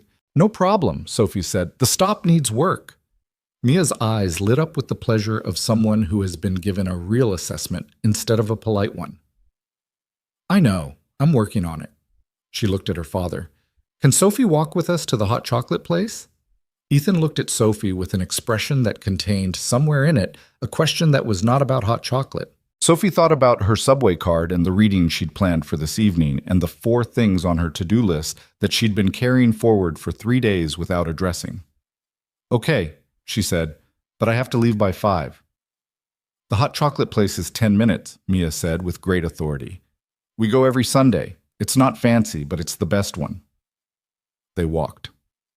The hot chocolate place was a narrow cafe that smelled like coffee and butter and old wood, the kind of place that doesn't try to be anything other than what it is. They sat at a small table near the window, Mia and Ethan on one side, Sophie on the other, which meant Sophie ended up facing the street with a view of December light going golden and then flat over the park. Mia ordered a hot chocolate and then immediately began explaining in great detail her current project at school, which involved building a model of an ecosystem and had encountered several setbacks related to what she called the glue situation. The moss wouldn't stick, she said. I tried 3 different kinds of glue. Marcus at school said I should use tape, but tape shows. What about rubber cement? Sophie asked. Mia frowned. What's that? It's a kind of glue. Strong, dries mostly clear. People use it for things like moss because it's flexible. She thought about it. We used it in an art class in 4th grade. I don't know if they still sell it. Mia turned to her father. Can we look? We can look, he said. Sophie, are you good at art? No, Sophie said honestly. I'm bad at anything that requires being steady with my hands. Mia found this surprising. But you write a lot. I saw your notes when Daddy showed me your notes. She turned to Ethan. I asked to see, and he showed me the ones with the map. Sophie looked at Ethan. He had the expression of someone who had not anticipated this particular conversational development. You showed her my notes? Sophie said. She asked what I was working on, he said, with the slightly defensive tone of a man caught in something minor. I showed her the structural map. She thought it looked like a treasure map. It does look like a treasure map, Mia confirmed. Sophie looked at Mia. It's a contract map. I was showing your dad where the problems were hidden in a document. Mia's eyes widened with genuine interest. Like traps? Kind of like traps, yes. And you found them? I found most of them. Mia considered this with the gravity it deserved. That's a good job, she decided. Thank you, Sophie said. The hot chocolates arrived. Mia's had whipped cream, which she immediately began managing with great concentration. Ethan wrapped both hands around his mug and looked out the window briefly, and Sophie caught his expression in the reflection. A softness that she suspected he didn't often allow where anyone could see it. The look of a man who was sitting in a warm cafe with his daughter, and someone he hadn't expected to be sitting here with, and finding the combination unexpectedly bearable. She looked away before he turned back. Your mother, Ethan said, low, while Mia was absorbed in the whipped cream. How is she doing? Better, Sophie said. The last scan was good. Not perfect. They're cautiously optimistic, which is the medical way of saying they're not ready to celebrate, but they're not worried either. That's good. It is. She turned her mug in her hands. She keeps asking about my job. She wants me to have a job that doesn't involve safety pins. He looked at her coat, which was hanging on the back of her chair with the broken zipper visible. Something crossed his face that was private enough that she felt slightly intrusive for noticing it. Take Hector's job, he said. Not because I'm asking.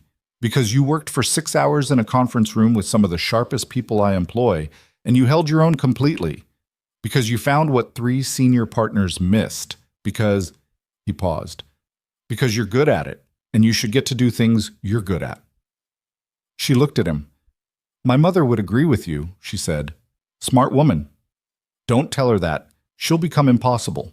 He smiled, a real one this time, not the almost one from the restaurant, not the corner of the mouth thing from the conference room. A full one, brief and unguarded, and it changed his face so completely that she had to look at her hot chocolate for a moment. Mia, who had finished managing the whipped cream and was listening to everything with the quiet attention of a child who has learned that adults say interesting things when they think you're distracted, looked between them. Daddy, she said. Yeah. Sophie should come back, again, not just for work. The table went quiet for exactly 2 seconds. Mia, Ethan said, I'm just saying. She was entirely unapologetic. She's nice, and she knows about rubber cement, and she looked at the map and didn't think it was boring. Sophie kept her eyes on her hot chocolate. She could feel warmth in her face that had nothing to do with the drink. I'll think about it, she said to Mia, because Mia had asked. Okay, Mia said, satisfied. She picked up her mug. The whipped cream settled. It's better when it settles a little. And that was that, as far as Mia was concerned.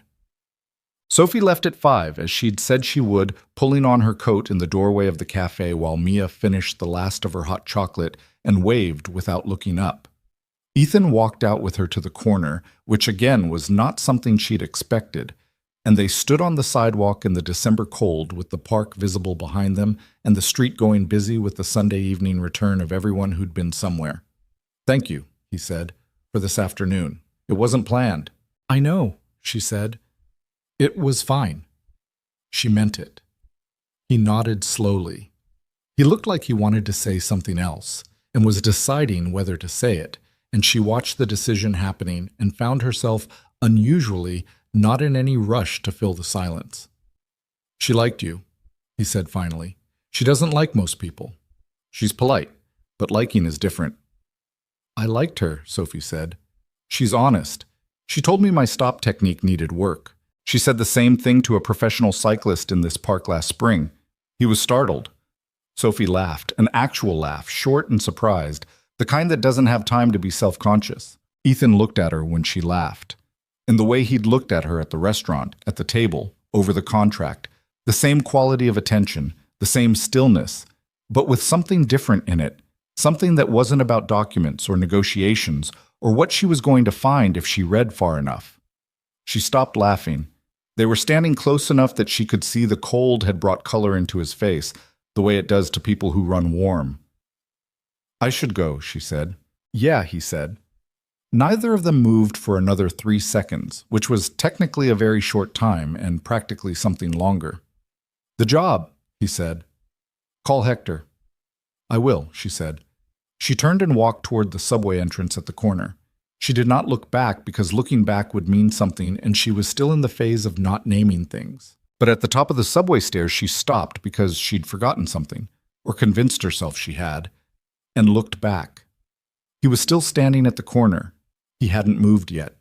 He was watching her go with his hands in his pockets, and that expression she was starting to know, the one that was tired and private and not something he showed in boardrooms. She raised one hand. He raised his. She went down the stairs. On the train home, she sat in the corner of the car and looked at her own reflection in the dark window across from her. A woman in a coat with a broken zipper, going home on a Sunday evening, who had spent the afternoon drinking hot chocolate in a cafe on the Upper West Side with a 7-year-old who thought her contract notes looked like a treasure map. She thought about calling her mother. She thought about what she would say. She thought, I don't know what this is yet, but I think it's something. She didn't call. She just sat with it, the way you sit with something that's warm and new and slightly too fragile to touch directly. The train moved through the dark tunnel. She watched her own reflection, not quite smiling. She called Hector on a Monday morning in January, standing in the kitchen of her apartment in one sweater instead of 2 because the heat had finally been fixed. A repair she'd paid for herself, which had felt both practical and quietly symbolic. And accepted the position before he'd finished explaining the benefits package. You didn't let me finish, he said. The position is right, she said. The rest is details. A brief pause.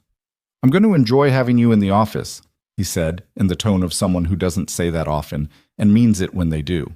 She started in June, 3 weeks after graduation, which gave her exactly enough time to take the bar exam, sleep for 4 days, and buy 2 suits that fit properly. Not secondhand, not dry cleaned twice and carefully preserved. New in her size, cut for someone who was going to stand in front of people and be taken seriously. She spent more than she was comfortable spending and felt uncomfortable about it for approximately 48 hours before her mother said, Sophie, buy the suits. And that was the end of that conversation. The bar exam was 3 days of controlled suffering in a convention center that smelled like anxiety and recycled air. Marcus sat 3 rows ahead of her, and she could tell from the set of his shoulders when he hit something hard and when he worked through it. She focused on her own paper. She had always been good at focusing on her own paper. She passed on the first attempt. So did Marcus. They celebrated at a diner near school with terrible coffee and excellent pie, which felt exactly right. Hector's firm occupied 4 floors of a building on Madison Avenue. Sophie's office, junior associates got offices, which was one of the things Hector had explained that she hadn't let him finish explaining, was small and faced an air shaft. But it had a door that closed and a desk that was hers, and a window that, if she leaned slightly to the left, showed a narrow strip of sky. She put her bar admission certificate on the wall. She put 3 pens on the desk. She put nothing else up for the first 2 weeks because she was not yet sure what kind of attorney she was going to be in this room, and she didn't want to decorate before she knew. The work was hard and detailed and occasionally tedious, and she loved it. In the particular way that people love things they're genuinely built for. Not with drama, not with romance, but with the quiet satisfaction of a key fitting a lock. Ethan called for the first time in February. Not through Andrea, not through a scheduling request. Directly, on her cell phone, at 7:45 in the evening when she was still at the office because she had a filing due the next morning and the draft had 3 problems she hadn't solved yet. I'm not interrupting something, he said. It wasn't quite a question. You are, she said, but it can interrupt. I have a situation. He said it the way people say it when they mean a problem. One of my subsidiaries received a cease and desist letter today. Commercial lease dispute. The tenant is claiming the lease contains an implied easement that supersedes the explicit terms. Sophie leaned back in her chair. What kind of easement? Access easement. They're claiming historic use of a loading dock that was written out of the current lease 3 renewals ago, but they argue there's an implied continuation based on uninterrupted use over 12 years. Who drafted the current lease? A pause. My old firm. The same one that approved the Swedish contract. Yes. She closed her eyes briefly. Send me the lease and the cease and desist letter, both of them, tonight. It's 8 o'clock. I'm already here, she said. Send them. He sent them. She read them. She called him back at 9:30 with 3 observations and one fairly significant concern about how the previous lease renewal had been worded, which created exactly the ambiguity the tenant was now trying to exploit. He listened. He asked 2 questions. She answered them. What would you do? He said. Negotiate, she said. The implied easement argument is weak but not frivolous. A court might buy parts of it, and courts are unpredictable and expensive. Offer them a formal, limited, time-bound easement agreement in exchange for dropping the cease and desist and extending the lease on better terms for your client. Turn a threat into a negotiated resolution. You make it sound simple. It's not simple, but it's cleaner than litigation. He was quiet for a moment. Can you handle the negotiation? I'm a junior associate, Ethan. I handle what Hector assigns me. I'm going to call Hector in the morning and ask him to assign it to you. You can do that, she said, but Hector makes his own decisions, as you've said. Then I'll ask nicely. She almost laughed. Fine, she said. Ask nicely. She hung up and sat for a moment in the quiet of her office, the airshaft dark outside the window, the filing half finished on her screen. There was something strange and uncomplicated about talking to him on the phone in the way they'd just talked, about easements and lease renewals, about her work and his problems, about the ordinary machinery of a professional relationship that had grown into something more comfortable than either of them had probably expected. She turned back to the filing. She fixed the 3 problems. She submitted it at 11:42 and went home. But Hector assigned her the case on Tuesday morning. He did it without referencing Ethan's call because Hector operated that way. Decisions were his, the reasoning behind them was his, and whatever external factors had informed the decision were integrated and then set aside. Lease dispute, he said, dropping the file on her desk. Commercial property, implied easement claim. I want a negotiation strategy by Thursday. Done, she said. She had it on his desk by Wednesday afternoon. The negotiation itself took 3 weeks, 2 conference calls, 1 in-person meeting where the tenant's attorney spent 20 minutes trying to intimidate her with case citations that didn't quite apply to the situation, and 1 moment where she had to excuse herself to the bathroom and stand at the sink for 90 seconds, reminding herself that she was correct, that the analysis was sound, that the other side's confidence was performance rather than substance. She went back in and finished the negotiation. The tenant signed a formal easement agreement and a 3-year lease extension on terms favorable to Ethan's subsidiary. Hector called her into his office when it was done. He sat back in his chair and looked at her for a moment. You did good work, he said. Thank you. The tenant's attorney tried to rattle you in that second meeting. He did. And? I let him try, and then I kept going, she said. Hector nodded. That's the job, he said. Every time. That's the whole job. She went back to her office and stood at the window looking at the strip of sky. It was March now. The light was starting to change. Still cold, but with more depth to it, the particular quality of light that comes before spring and almost convinces you. Her phone buzzed. Ethan. Heard the negotiation closed. Thank you. She typed back. That's what you're paying the firm for. A pause, then, it's not why I'm saying thank you. She looked at the message for a long moment. Then she put her phone in her desk drawer and went back to work, because she had 3 other files open, and the message was the kind of thing she needed to sit with rather than respond to in the middle of a Tuesday afternoon. Done. She had dinner with her mother in March at the apartment in Queens, where Sophie had grown up. In the kitchen with the yellow walls that her mother had painted 20 years ago and never changed because she liked yellow and saw no reason to stop liking it. Her mother was thinner than she'd been before the diagnosis.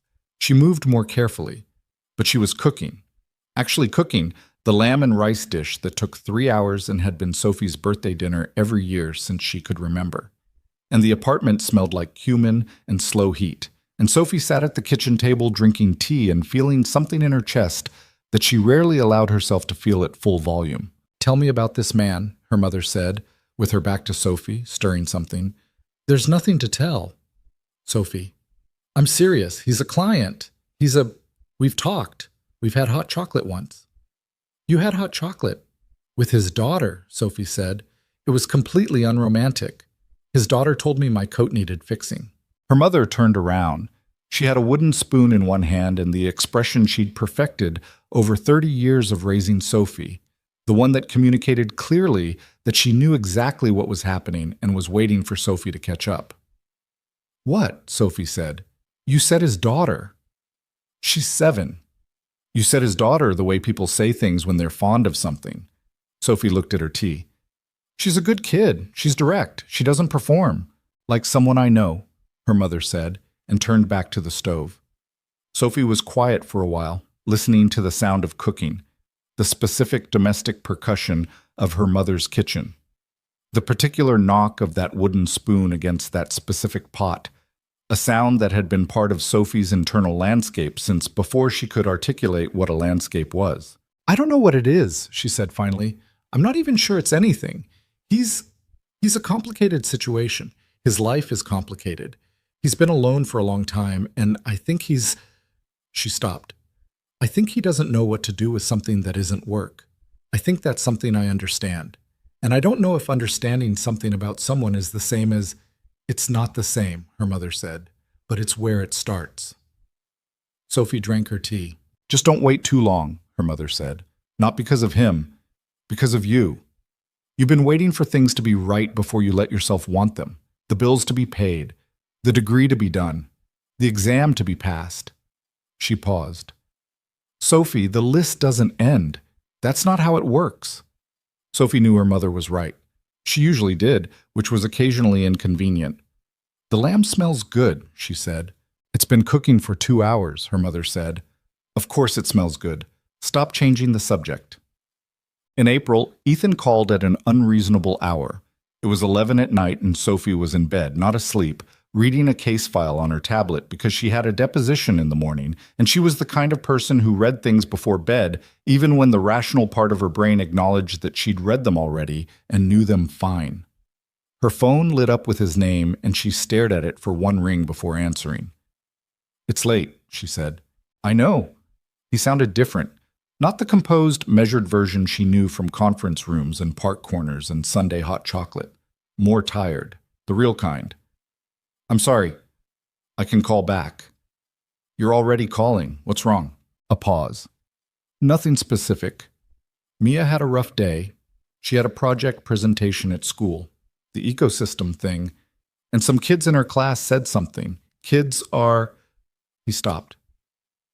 "She cried for an hour when she got home. She doesn't usually cry. She's usually direct," Sophie said. "Yeah." His voice had something in it she hadn't heard before. The specific helplessness of a parent who cannot fix the thing their child is hurting about. "She cried for an hour and then she fell asleep, and I've been sitting here and I don't—" He stopped again. "I didn't have anyone to call." Sophie was quiet for a moment. She thought about saying something practical. She thought about saying something about children and resilience, about how this kind of thing passes, about the developmental literature on social dynamics in 2nd grade. All of it would have been true, and none of it would have been what he'd called for. "What did they say?" she asked instead. "The kids. That our ecosystem model looked like something a little kid made." He said it flatly, the flatness of someone repeating a thing they found painful. It was actually very detailed. She'd worked on it for 3 weeks. She used rubber cement for the moss, by the way. Worked perfectly. Sophie's chest did something complicated. Of course it did. "She was so proud of it," he said. "She showed me the night before. She'd even labeled all the species. Ethan. Yeah, she built it, Sophie said. 3 weeks, rubber cement, labeled every species. Whatever those kids said, she still built it. That's hers. They can't take that. He was quiet for long enough that she wondered if she'd said the wrong thing. No, he said finally. They can't. She'll be okay, Sophie said. She's direct and she doesn't perform.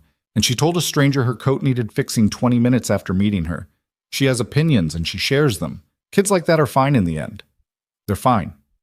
I know, he said. I know that. A sound she couldn't quite identify. I find it very difficult to watch her hurt and not be able to do anything. That's because you love her, Sophie said. That's what it feels like. That's just what it feels like. Another silence. Different from the ones in conference rooms, different from the park corner, different from all the professional pauses she'd learned to read. This one was personal in a way she felt in her sternum. Thank you, he said, for picking up. You can call, she said. When it's something like this, you can call. She didn't know exactly what she was saying, what boundary she was moving or acknowledging or setting aside. She just knew she meant it. Okay, he said. Go check on her, she said. She's probably fine, but go check. Yeah. She could hear him standing up, the small ambient sound of movement. Good luck with the deposition tomorrow. How do you know about the deposition? Hector mentioned he had a junior putting in long hours on a fraud case. He mentioned me specifically? He said, the one you sent me. In Hector's vocabulary, that's a compliment. She shook her head, though he couldn't see it. Go check on Mia. Going, he said. He hung up. She put her phone on the nightstand and lay in the dark looking at the ceiling, which was the same ceiling she'd been looking at for 2 years, with the same hairline crack in the northeast corner that she'd been meaning to ask her landlord about. She was not going to name the thing. She was very close to naming the thing. She picked up the case file and went back to reading. May arrived with an urgency that surprised her, the way May always does. Winter dragging on too long, and then suddenly it's warm, and everyone acts like they forgot warmth was possible. Sophie had been at Hector's firm for 11 months. She had closed 4 negotiations, assisted on 2 litigations, drafted more lease riders than she could accurately count, and developed a reputation in the office for the quality of her document review, which was not glamorous, but which Hector had said, in his particular way, was the foundation of everything worth doing in this field. She was good. She was getting better. She knew both of those things without overstatement, which was new. For most of her life, she'd known her abilities in an abstract, unconfident way, the way you know something you've been told rather than something you've experienced. The year had given her the experience. It had given her the specific confidence of a person who has been tested in real situations and has not failed. She was in her office on a Thursday afternoon in May, working on a merger agreement for one of Hector's long-standing clients, when her office phone rang. It was the front desk. There's a delivery for you, Ms. Bennett. She frowned. She wasn't expecting anything. Can you send it up? It arrived in the hands of the receptionist. A flat white box, no card visible on the outside. Sophie opened it and found inside a wool coat, deep charcoal gray, beautifully made with a functioning zipper. She stood at her desk, holding it for a moment. There was a note tucked inside, small, handwritten. The handwriting was precise in the way of someone who has had occasion to sign a great many things and has developed a legible, efficient script. The zipper on your coat has been broken since November. E. She stood there holding the coat and the note and felt something that was large enough that she needed to sit down, which she did, slowly, in her desk chair. She picked up her phone. He answered on the second ring. Did it arrive? You can't send me a coat, she said. I just did. Ethan. It's practical, he said. You've been wearing a coat with a broken zipper for 6 months. It's a problem with an obvious solution. It's too much. It costs less than your consulting retainer. That's not... She stopped. Started again. You can't just send people coats. I didn't send people a coat, he said. I sent you a coat. Those are different things. The echo of her own words from the termination meeting.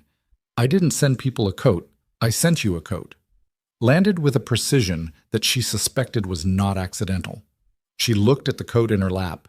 It was exactly the right weight for the season she was in right now, the late May warmth that still cooled sharply after dark. Someone had thought about that. "It's the right color," she said. "You always wear dark colors." She closed her eyes, opened them. "When are you free?" A pause. "This week?" "This week." "Thursday evening," he said. "Mia is with her grandparents for the weekend." "Thursday evening," she said. "Pick somewhere that isn't a conference room." A beat of quiet that had shape to it. "There's a restaurant I like. Small place, nothing like Crown Aurelia. They have good wine and the tables are too close together and the lighting is bad." "That sounds fine," she said. 7:00. 7, she said. She hung up and sat for another moment. Then she picked up the coat, tried it on. It fit exactly right, which she found both unremarkable and quietly overwhelming, and hung it carefully on the back of her office door. She went back to the merger agreement. She worked until 6, efficiently and without distraction, because she was good at her work and her work was in front of her, and the Thursday thing was a thing that existed in its own time and would be what it was going to be. At 6:15, Marcus appeared in her doorway. He'd been at a different firm since January, but they still had lunch every few weeks, and he had the particular instinct of a good friend for knowing when something had shifted. He looked at the coat on her door. "That's new?" he said. "Yes." "That's a really good coat." "Yes." "Did someone give you that coat?" Sophie looked at her screen. "Are you going somewhere with this?" "I'm trying to figure out if I should ask you something." "Then ask." Marcus leaned in the doorway. "Are you happy?" She looked at him. He meant it genuinely, not as a pleasantry, not as a transition to something else. Actually asking. Marcus asked the things he actually wanted to know, which was one of the reasons she'd stayed his friend. She thought about the question, about the deposition she'd won in April, about her mother cooking lamb in the yellow kitchen, about the coat on the door and the call at 11 at night, and a 7-year-old's conviction that rubber cement was the solution to the moss problem. "I think I'm getting there," she said. He nodded. "Good," he said. "That's the right direction." Thursday was warm and then cooler as the evening came in, the kind of spring evening that reminds you summer is coming, but hasn't quite let winter go yet. The restaurant was everything he'd described. Small, a little cramped, the lighting determinedly atmospheric, in a way that suggested they'd bought all their bulbs from the same place, and that place had only had one option. Sophie arrived at 3 minutes past 7 and found Ethan already at the table, which she hadn't expected. He was a man accustomed to making others wait, she would have thought. Or maybe that was unfair. Maybe she didn't know that about him. She was wearing the coat. She'd taken it off at the door, but she'd worn it, and she saw him notice. She sat down. "You're wearing it," he said. "It has a functioning zipper," she said. "It would be impractical not to." He looked at her for a moment with the particular expression she'd catalogued over 6 months. The private one, the unguarded one, the one she'd caught at the elevator and in the park and in the reflection of the cafe window. "How's Mia?" she asked. "She won the Ecosystem Award," he said, "last week. Her school gives them at the end of the year. She got Best Scientific Accuracy." He said it with a composure that was clearly covering something much less composed. "She came home and put the certificate on the refrigerator herself." "Of course she did," Sophie said. "She asked if you could come to her end-of-year thing next month." Sophie looked at him. "Did she?" "I said I'd ask." "Ethan." She kept her voice level. "What is this?" He looked at her steadily. He didn't perform confusion or deflect. "Dinner," he said. "With someone I want to have dinner with." "That's what I thought," she said. "I wanted to make sure we were saying it." "I'm saying it," he said. The waiter appeared. They ordered wine. The tables were, as advertised, too close together. The couple to their right was having a conversation about whether to get a dog that Sophie could hear perfectly clearly and was trying not to follow. The lighting was not good. The bread arrived in a basket that had seen better days. It was nothing like Crown Aurelia. Sophie looked at the menu and felt, in her chest, the particular warmth of something she had been not naming for 6 months finally being allowed to exist. "I should tell you something," he said. She looked up. "I'm not—" He stopped, turned his wine glass once on the table. I've been managing everything alone for 4 years, since Claire died. I got very good at it, at keeping things structured, at not needing anything I couldn't provide for myself, at... He paused. At being fine. I got very good at being fine. I know, Sophie said. And I'm not sure I'm good at the other thing anymore, he said. At not being fine, at letting something be complicated. You called me at 11 o'clock because Mia was crying, she said. And you told me that, which is not what someone does when they're only being fine. He was quiet for a moment. No, he said. It's not. Sophie set her menu down. She looked at him, at the tired lines she'd first noticed at the restaurant, at the careful composure that was not quite as complete as it had been in November, at the man who sent coats and learned her coffee order and showed her handwritten notes to his daughter because she'd asked. I'm also not good at this, she said. I've been busy not needing things for a long time. It's a useful habit and a bad one at the same time. So we're both out of practice, he said. Apparently, she said. He looked at her. Then slowly the corner of his mouth moved. Okay, he said. Okay, she said. The wine arrived. The waiter described the specials in enthusiastic detail. The couple to the right decided against the dog. Sophie picked up her glass and Ethan picked up his, and they didn't make a toast. That would have been too much, too formal, too much like a declaration neither of them was ready for. They just drank and looked at each other and let the evening be what it was, which was quietly enough. The dinner at the small restaurant with the bad lighting became a habit without either of them deciding it would. Not every week, not with any formal schedule, but every 10 days or so, one of them would text something mundane, free Thursday, or there's a place on 46th I want to try. And the other would say yes, and they would sit across from each other in whatever restaurant it was and talk about work and Mia and Sophie's mother and the cases that were interesting and the ones that were grinding and the particular texture of their days, and it was not romantic in any sweeping sense, nothing that would make a good trailer for anything. It was quieter than that. It was two people who had both spent a long time being very competent at being alone, slowly, clumsily, learning to be something else. Mia's end-of-year school event was on a Friday afternoon in June in a gymnasium decorated with the particular ambitious energy of children who have been given construction paper and 30 minutes of free time. Sophie arrived slightly late because she'd had a call that ran over, and she slipped in through the side door and found Ethan standing near the back with his arms crossed, scanning the room in the way he scanned rooms, quick and thorough, checking the exits before the entrances. He saw her when she was still 10 feet away. You made it, he said. The call ran long. I said I'd try. I know. I didn't tell Mia you were coming. He paused. In case. Smart, she said. Across the gymnasium, Mia was standing with her class, wearing a blue dress that was slightly too formal for a school event, and therefore exactly right for a 7-year-old who had opinions about how things should be done. She was holding a ribbon, yellow, which Sophie would later learn meant scientific excellence, and talking to another child with the focused intensity of someone conveying important information. Then Mia looked up. She saw Sophie from across the gymnasium. For a moment she just stood there, ribbon in hand, processing. Then she said something to the other child, handed the ribbon to a nearby teacher with a brief instruction that the teacher appeared to follow without question, and walked across the gymnasium at speed. She did not run because she was almost 8 and running across gymnasiums was for younger children. She walked very fast. You came, she said when she reached Sophie. I said I'd try, Sophie said. Mia looked at her with that direct assessment. Daddy said you might not make it. The call ran long. Mia considered this seriously. Do you want to see my ecosystem? It's on the table with the other projects, but mine has the ribbon. I absolutely want to see it, Sophie said. Mia took her hand, simply without asking, the way children take hands when they've decided you're trustworthy, and led her across the gymnasium toward the project tables. Sophie felt Ethan fall into step beside her, a few inches to her left, and she was aware of his presence the way she'd become aware of it over the past months.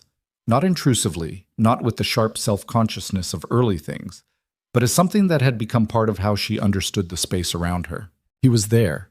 It was fine that he was there, more than fine. The ecosystem project was, objectively, very good for a 7-year-old. The moss had held, the rubber cement had done its job, and all the species were labeled in careful handwriting, each label slightly too large but earnestly placed. There was a small painted sky above a painted water section, and several animals made from clay that ranged from accurately proportioned to charmingly approximate. "This is a heron," Mia said, pointing to a gray clay object that was clearly a bird of some kind. "I know it doesn't look exactly like a heron. I had trouble with the legs." "The legs are hard," Sophie said. "Long, thin things in clay never work the way you want." "That's what my teacher said."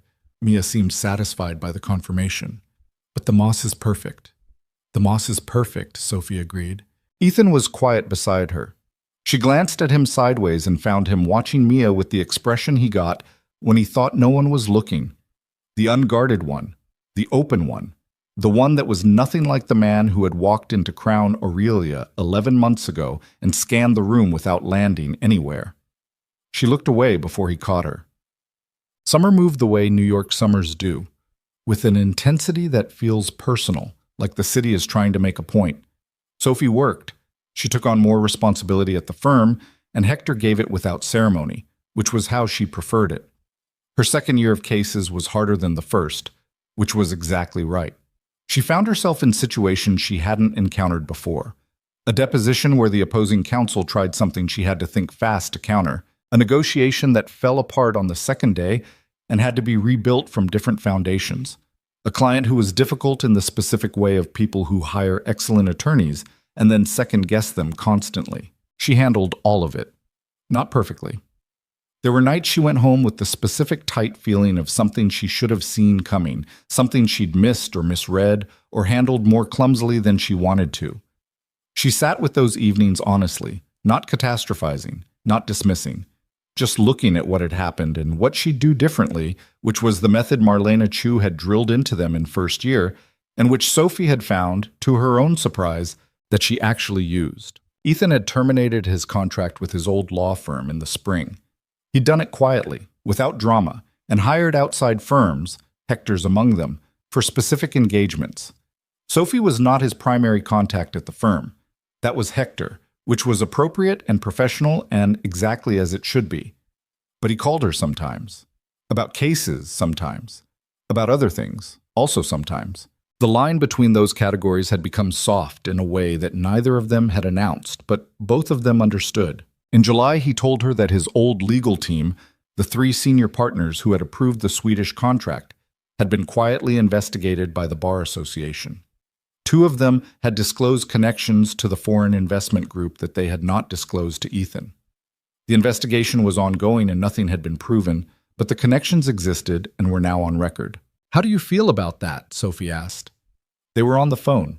She was at her desk, late, the air shaft dark outside the window, the city doing its evening thing below. "Angry," he said.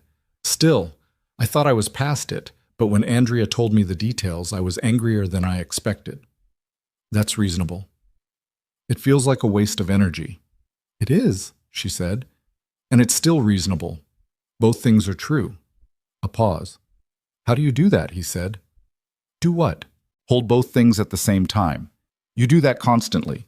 Something is difficult and also okay. Something is unreasonable and also understandable.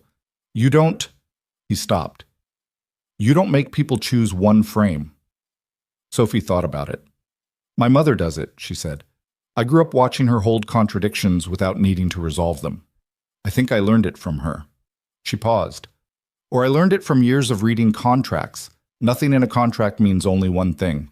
He was quiet for a moment. Then, "I'd like to meet her sometime. Your mother." Sophie stared at the air shaft for a second. "She already knows everything about you," she said. "Everything?" "She asks questions. She's thorough." "That tracks," he said, with the tone that was almost a smile. "She'll like you," Sophie said. "She likes people who are direct. She'll also probably tell you within 20 minutes that you work too much." She'd be right. "She usually is," Sophie said. "It's exhausting." August was when Elaine called. Sophie was at home on a Saturday morning, one of the rare ones where she had nothing urgent and was allowing herself to sit at the kitchen table. Cleared now, entirely cleared. No textbooks, just a coffee and a brief and the thin early light coming through the window. when her phone rang with a number she didn't recognize. She answered anyway. Sophie Bennett? Sophie? A pause. It's Elaine Voss. Sophie put her coffee down. Of all the things she'd thought about over the past 11 months, and she was honest with herself, she'd thought about Elaine in the specific occasional way that you think about something that marked you without wanting it to. She hadn't thought about a phone call. Elaine, she said, I know this is... A pause. She sounded different from the woman in the restaurant. Not defeated, not broken, but with the careful quality of someone who is choosing each word with more attention than they used to. I know this is unexpected. I'm calling because I owe you an apology. Sophie was quiet. What I did at the restaurant was inexcusable, Elaine said. I knew it at the time. I did it anyway, which is worse than not knowing. I was... Another pause. I was threatened by you, which is not an excuse. It's an explanation and not a good one. Sophie thought about the restaurant, the page in Elaine's hand, the words "can you read" and the way the room had gone quiet and the way Sophie's face had gone hot and how she'd managed it somehow and what it had taken to manage it. She thought about the woman who had said those words, the performance of it, the audience, the careful construction of a moment that was designed to diminish. Why now? Sophie asked. Because I've had time, Elaine said, and because I've had my own experience, this year, of being underestimated in a room, of having someone decide before I spoke what I was worth. She paused. It didn't feel good. And I thought about you. Sophie looked at her coffee. It was getting cold. I don't need an apology, she said. I don't mean that badly. I mean... She thought about how to say it. What happened that night ended up changing things in a way I couldn't have anticipated. I don't know if I would change it. I would, Elaine said. I would change my part. That's between you and yourself, Sophie said. I appreciate the call. I mean that. A pause. You're gracious, Elaine said. I wouldn't have been. You don't know that, Sophie said. You don't know what you'd be if the situation were different. None of us do. She hung up and sat at the kitchen table for a while, turning the phone in her hands.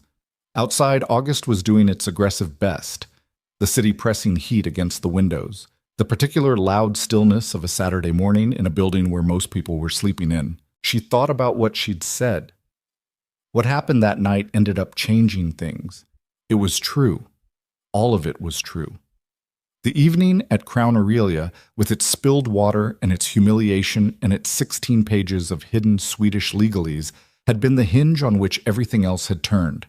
And she couldn't sit in her cleared kitchen table apartment in her new coat hanging by the door and wish that evening different without also wishing away everything that had followed. You could not excise the bad moment from the story and keep all the rest. That was not how stories worked. That was not how anything worked. She picked up her phone and texted her mother. Coming for lunch if you're around? Her mother responded in 11 seconds. Yellow rice or white? Yellow, Sophie wrote back. I knew that. I just wanted to make you answer. Sophie smiled. She got up, poured the cold coffee down the drain, made fresh, and started getting ready. October came with the particular beauty that New York produces once a year, like a reluctant gift. The air going clean and cold, the light angling gold off every building, the trees along the park avenues turning in the way that makes people stop on sidewalks and look up, which New Yorkers almost never do. The Crown Aurelia called Sophie in September. The manager, a different one from her time as a server, a woman named Patricia, who had taken over in the spring, called to invite her to a private dinner in October. Ethan was overseeing a multi-billion-dollar merger, and Crown Aurelia had been selected as the venue for the signing dinner. He had requested, through Andrea, that his lead legal consultant be present. His lead legal consultant was Sophie. She had been elevated to senior associate in September, 7 months ahead of the standard timeline. Hector had told her without preamble, I don't do things early because people deserve it. I do them early because the work demonstrates it. Your work demonstrates it. She'd said thank you. He'd said it's not a compliment. It's an observation, which was the most Hector thing he'd ever said to her. She was 31 years old. She had passed the bar, paid her mother's medical bills, made senior associate at one of the more respected commercial law firms in the city. She had a coat with a functioning zipper and a cleared kitchen table and a mother who was in cautious remission, and a study partner who wore bow ties and was now at a firm 2 blocks away and still had lunch with her every few weeks. And she was about to walk back into Crown Aurelia. She stood on the sidewalk outside the carved wooden door for exactly 30 seconds. She was not dramatic about it. She was not performing the moment for anyone, not even herself. But she allowed herself to feel it, the full texture of it, the 11 months compressed into the space between the pavement and the door. Then she went inside. The East Wing alcove had been rearranged for a larger party, 12 covers instead of 8. The table extended, the lighting adjusted. The space looked different and exactly the same, both things at once, which she was used to by now. The Crown Aurelia staff recognized her. 2 of the servers, people she'd worked beside for 2 years, greeted her with the specific warmth of people who have watched someone's life change and feel partly present for it. Marco from the kitchen corridor appeared briefly through the service door. "You look good, Sophie," he said, with the directness of someone who sees no reason to be indirect. "You too, Marco," she said. She was shown to the table. Several attorneys from outside firms were already present, along with 3 executives from the merging companies, and a representative from the investment group financing the deal. A legitimate one, this time, with documentation that Sophie and Hector had reviewed over 6 weeks with the thoroughness of people who had learned personally and professionally what happens when you don't. Ethan arrived at 7. He was wearing a different suit than the November one, darker blue, which she'd noticed he wore when things were going well. And when he came into the alcove and saw her standing near the table, he did not do the thing she'd watched him do 11 months ago, the quick room scan that settled on nothing. He looked at her directly, immediately, the way you look at the thing you actually came to see. "Counselor," he said. "Mr. Vaughn," she said. It was a joke between them now, the formality, a small private acknowledgement of where they'd started. He smiled at it the way he smiled at things that were theirs specifically, quick and unguarded. The dinner was long and detailed and required Sophie's full attention, which she gave it completely. She was there to work, and she worked, reviewing the final document over dinner, flagging one clause in the indemnification section that needed reworded before signing, conducting a brief exchange with the investment group's attorney that resolved the issue cleanly and without drama. She was good. She knew she was good. She felt it not as pride, but as something quieter and more solid, the knowledge of a person who has done a hard thing enough times to trust themselves doing it. When the documents were signed around 10 o'clock, the table relaxed into the particular atmosphere of a successful evening, relief and satisfaction, and the loosening of professional composure that comes when something difficult is done well. Glasses were raised, conversation became warmer. Someone made a joke about the length of the indemnification clause that landed. Sophie stepped away from the table briefly toward the window that looked out onto the street. November had arrived overnight, and the first real cold was back, and outside the window Manhattan was doing what it did. Lights and movement and the indifferent, beautiful machinery of a city that doesn't slow down for anyone's story. She was looking at it when she heard footsteps behind her. Ethan stood beside her at the window. He had his wine glass but wasn't drinking from it. He was looking at the same street she was. "How does it feel?" he asked. She thought about it honestly. "Strange," she said. "I keep waiting for it to feel bigger than it does." "What does it feel like?" "Like I'm in the right place," she said, which is quieter than I expected. "I thought it would feel more dramatic." "Most good things don't feel dramatic," he said. "They feel like—" He paused. "Correct. Like a thing being what it's supposed to be." She looked at him. He was watching the street still, in profile, and she could see the lines around his eyes that she'd first noticed a year ago, and the gray that had come into his hair at the temples over the past months that she'd noticed more recently, and the specific set of his shoulders that she'd learned to read. The difference between the boardroom posture and this one, the one that was private and not performed. "Ethan," she said. "Yeah. I need to tell you something." He turned to look at her. She had thought about how to say this. She'd thought about it on the subway, in the office, at the kitchen table, in the middle of a deposition once when she really should have been thinking about something else. She'd drafted versions, discarded them. She'd tried formal, tried casual, tried the version where she led with the professional context and transitioned from there. All of it sounded like a contract, structured, careful, designed to protect something. So she said it simply. I was not looking for this, she said. A year ago, I was looking for exactly nothing, because looking for things requires a certain belief that they might be there, and I'd been too busy surviving to have that belief. And I don't know how to do this. I want to be honest about that. I don't know how to be with someone without managing it, without reading it like a document and finding the clauses that could hurt me and protecting against them in advance. She paused. But I know that when I didn't pick up my phone the night Mia cried, I would have regretted it. And I know that the coat is still on my door, and I keep putting it on even when the weather doesn't quite require it. And I know that... She stopped. I know that I want this to be what it is. Ethan was very still. She looked at him. His face had that thing in it, the open thing, the private thing, but more of it than she'd ever seen, like something had been held at a certain tension for a long time and had finally been allowed to release. I don't know how to do it either, he said. I want you to know that. It's not... He looked at his wine glass, then back at her. After Claire, I built things. I worked. I took care of Mia. I was functional, and I told myself functional was enough because the alternative was too complicated and I was already managing too many things. He paused. And then you were in my restaurant reading a contract in 11 minutes, and I couldn't stop thinking about it. About you. For months I told myself it was professional respect, and then I sent a coat to your office, and... You sent a coat to my office, she said. I know. On a Saturday. I know. He looked at her steadily. I'm not going to pretend I didn't know what that meant when I sent it. Sophie looked at him for a moment. At the window, the November street continued being the November street, completely unmoved. Okay, she said. Okay, she said again. Not because it was a small thing. It was not a small thing. But because after a year of not naming it, the name was simple, and she was ready to say it simply. I'm not going anywhere. I want you to know that. I don't have an exit clause. I know that's a strange way to say it. It's exactly the right way to say it, he said. For us specifically. She almost laughed. She felt him reach over, not taking her hand exactly, just his hand finding hers where it rested on the windowsill, his thumb moving once across her knuckles in something that was more acknowledgement than gesture, more I know than I want.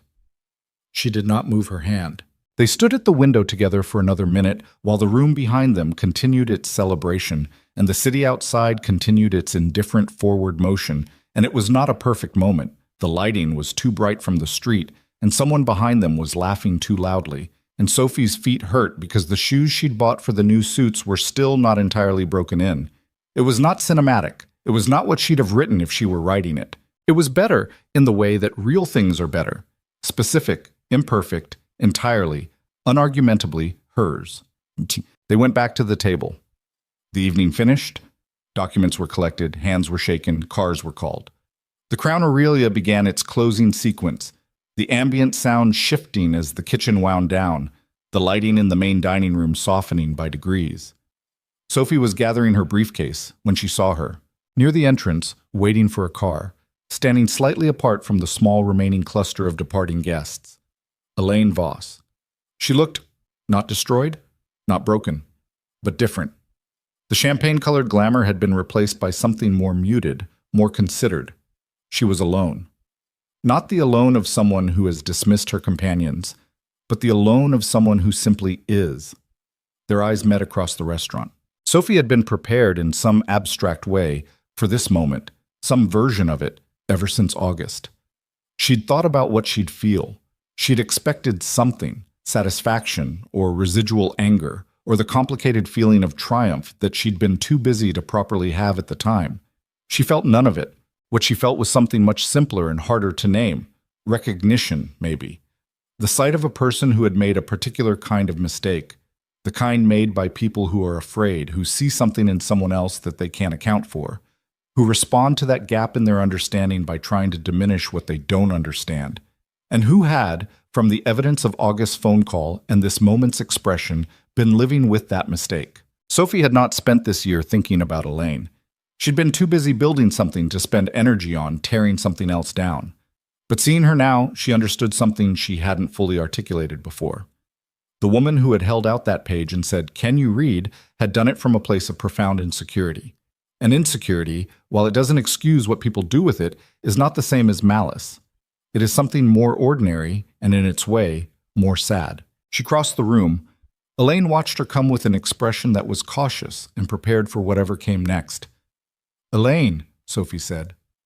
"Sophie." She glanced at the briefcase, at the navy suit, at the absence of any uniform or safety pins. You did well." "I did," Sophie said simply. Not modestly, not aggressively. It was true, and she was done diminishing true things. Elaine nodded slowly. "I meant what I said on the phone. In August." "I know you did." A pause. "I don't expect anything from it," Elaine said.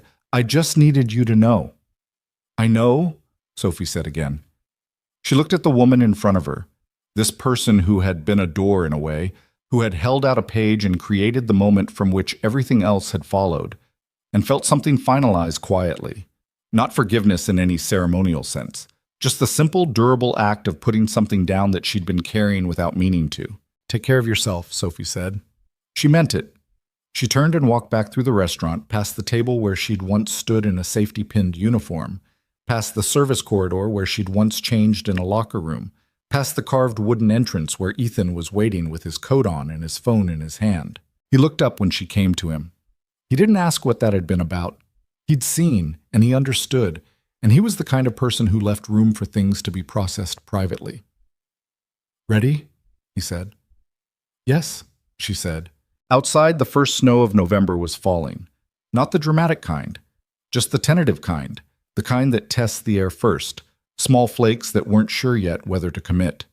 The city received it in its usual way, which was barely at all, the snow dissolving almost immediately on the pavement, visible only where the light caught it falling. Sophie pulled on her coat. The zipper worked smoothly.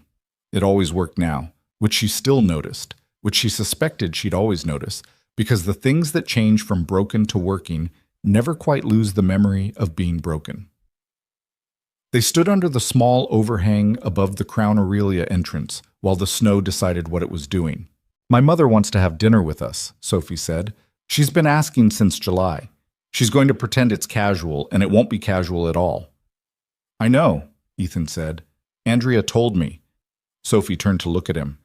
"Your chief of staff is in contact with my mother?" "Your mother emailed the office," he said, with the complete composure of a man delivering surprising information. 3 weeks ago. She asked Andrea for my dietary restrictions so she could plan the menu." Sophie stared at him. "She's very thorough," he said. "I'm going to—" She stopped. She couldn't finish the sentence because she was laughing, the real kind, the one that doesn't ask permission. "I'm going to have to talk to her." "She seems efficient," he said. "I like her already." Sophie shook her head. The snow was still falling, still tentative, still testing. Her coat was warm.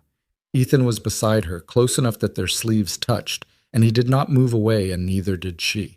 This was not the life she had been trying to build when she walked into Crown Aurelia 11 months ago, in a uniform 3 sizes too big with a broken zipper and a contract's midterm in 4 days, and a mother in treatment and a loan balance that made her stomach hurt every time she thought about it. She had not been building toward this. She had been surviving toward something she couldn't name, moving forward because stopping was not an option. And because somewhere in her, beneath the exhaustion and the precision and the years of learning to need nothing she couldn't provide for herself, there was still the belief, thin, maintained with effort, not glamorous, that things could be different. They were different, not because of the money or the job or the coat or any single thing that had changed, because she had walked into a restaurant and seen something no one else saw and said something instead of nothing, and because that decision, made in a split second, made from some combination of legal training and stubbornness, and the particular anger of a person who has been told too many times to be smaller, had opened a door she hadn't known was there. She thought about what she would tell a younger version of herself. Not the version from 11 months ago. That version was already moving, already on her way. She thought about the version from 5 years ago, sitting in a first-year contracts class at Columbia with a diner job and a sick mother and the constant company of a fear she managed by working harder and needing less. She would tell her, the fear doesn't go away. You just stop organizing your whole life around it. She would tell her being seen is terrifying and necessary, and the people worth knowing see you and don't require you to be smaller for their comfort. She would tell her, one day you will stand outside a restaurant where someone once humiliated you, and you will feel nothing about it except closure, because you'll have been too busy building something to hold on to the wound. She would tell her, the list doesn't end, but that doesn't mean you have to cross off everything on it before you're allowed to want something. Ethan turned to her. The snow was settling now, committing, finally, and it caught in his dark hair and on the shoulders of his coat and made the street behind him briefly beautiful in the way of first snow before the city got to it. "What are you thinking?" he asked. She looked at him, at the lines around his eyes that she knew now and the gray at his temples, and the particular quality of his attention that she had catalogued over 11 months without meaning to, and which had become, somewhere along the way, one of the things she looked for first when she walked into a room. "I'm thinking that Mia is going to be insufferable when she finds out she was right," Sophie said. He looked at her. "About what?" "She said you should come back, not just for work." She paused. "First time we had hot chocolate, she told me you should come back." He was quiet for a moment. Then that smiles. The full one. The real one. The one that changed everything about his face. "She's going to be insufferable," he agreed. "Completely," Sophie said. The snow fell. The city moved. Sophie Bennett stood outside Crown Aurelia in a charcoal coat with a functioning zipper and felt, in her chest, the quiet particular warmth of a thing that had been built slowly, imperfectly, from real materials by two imperfect people who had each spent too long building alone. It was not finished. It would not be finished. That was not how things that mattered worked. They didn't complete. They continued. There would be hard weeks and cases that went wrong, and mornings when everything required more than she had, and Mia would have bad days, and Sophie's mother would worry, and Ethan would retreat into his competence when something hurt him, and Sophie would retreat into her precision when something scared her, and they would have to find each other again on the other side of those retreats, which was the actual work of it, the daily, unglamorous, necessary work that no one puts in a trailer. She knew all of that. She was not afraid of it. She reached over and took his hand. He held it. The snow kept falling, soft and uncommitted, the way things begin.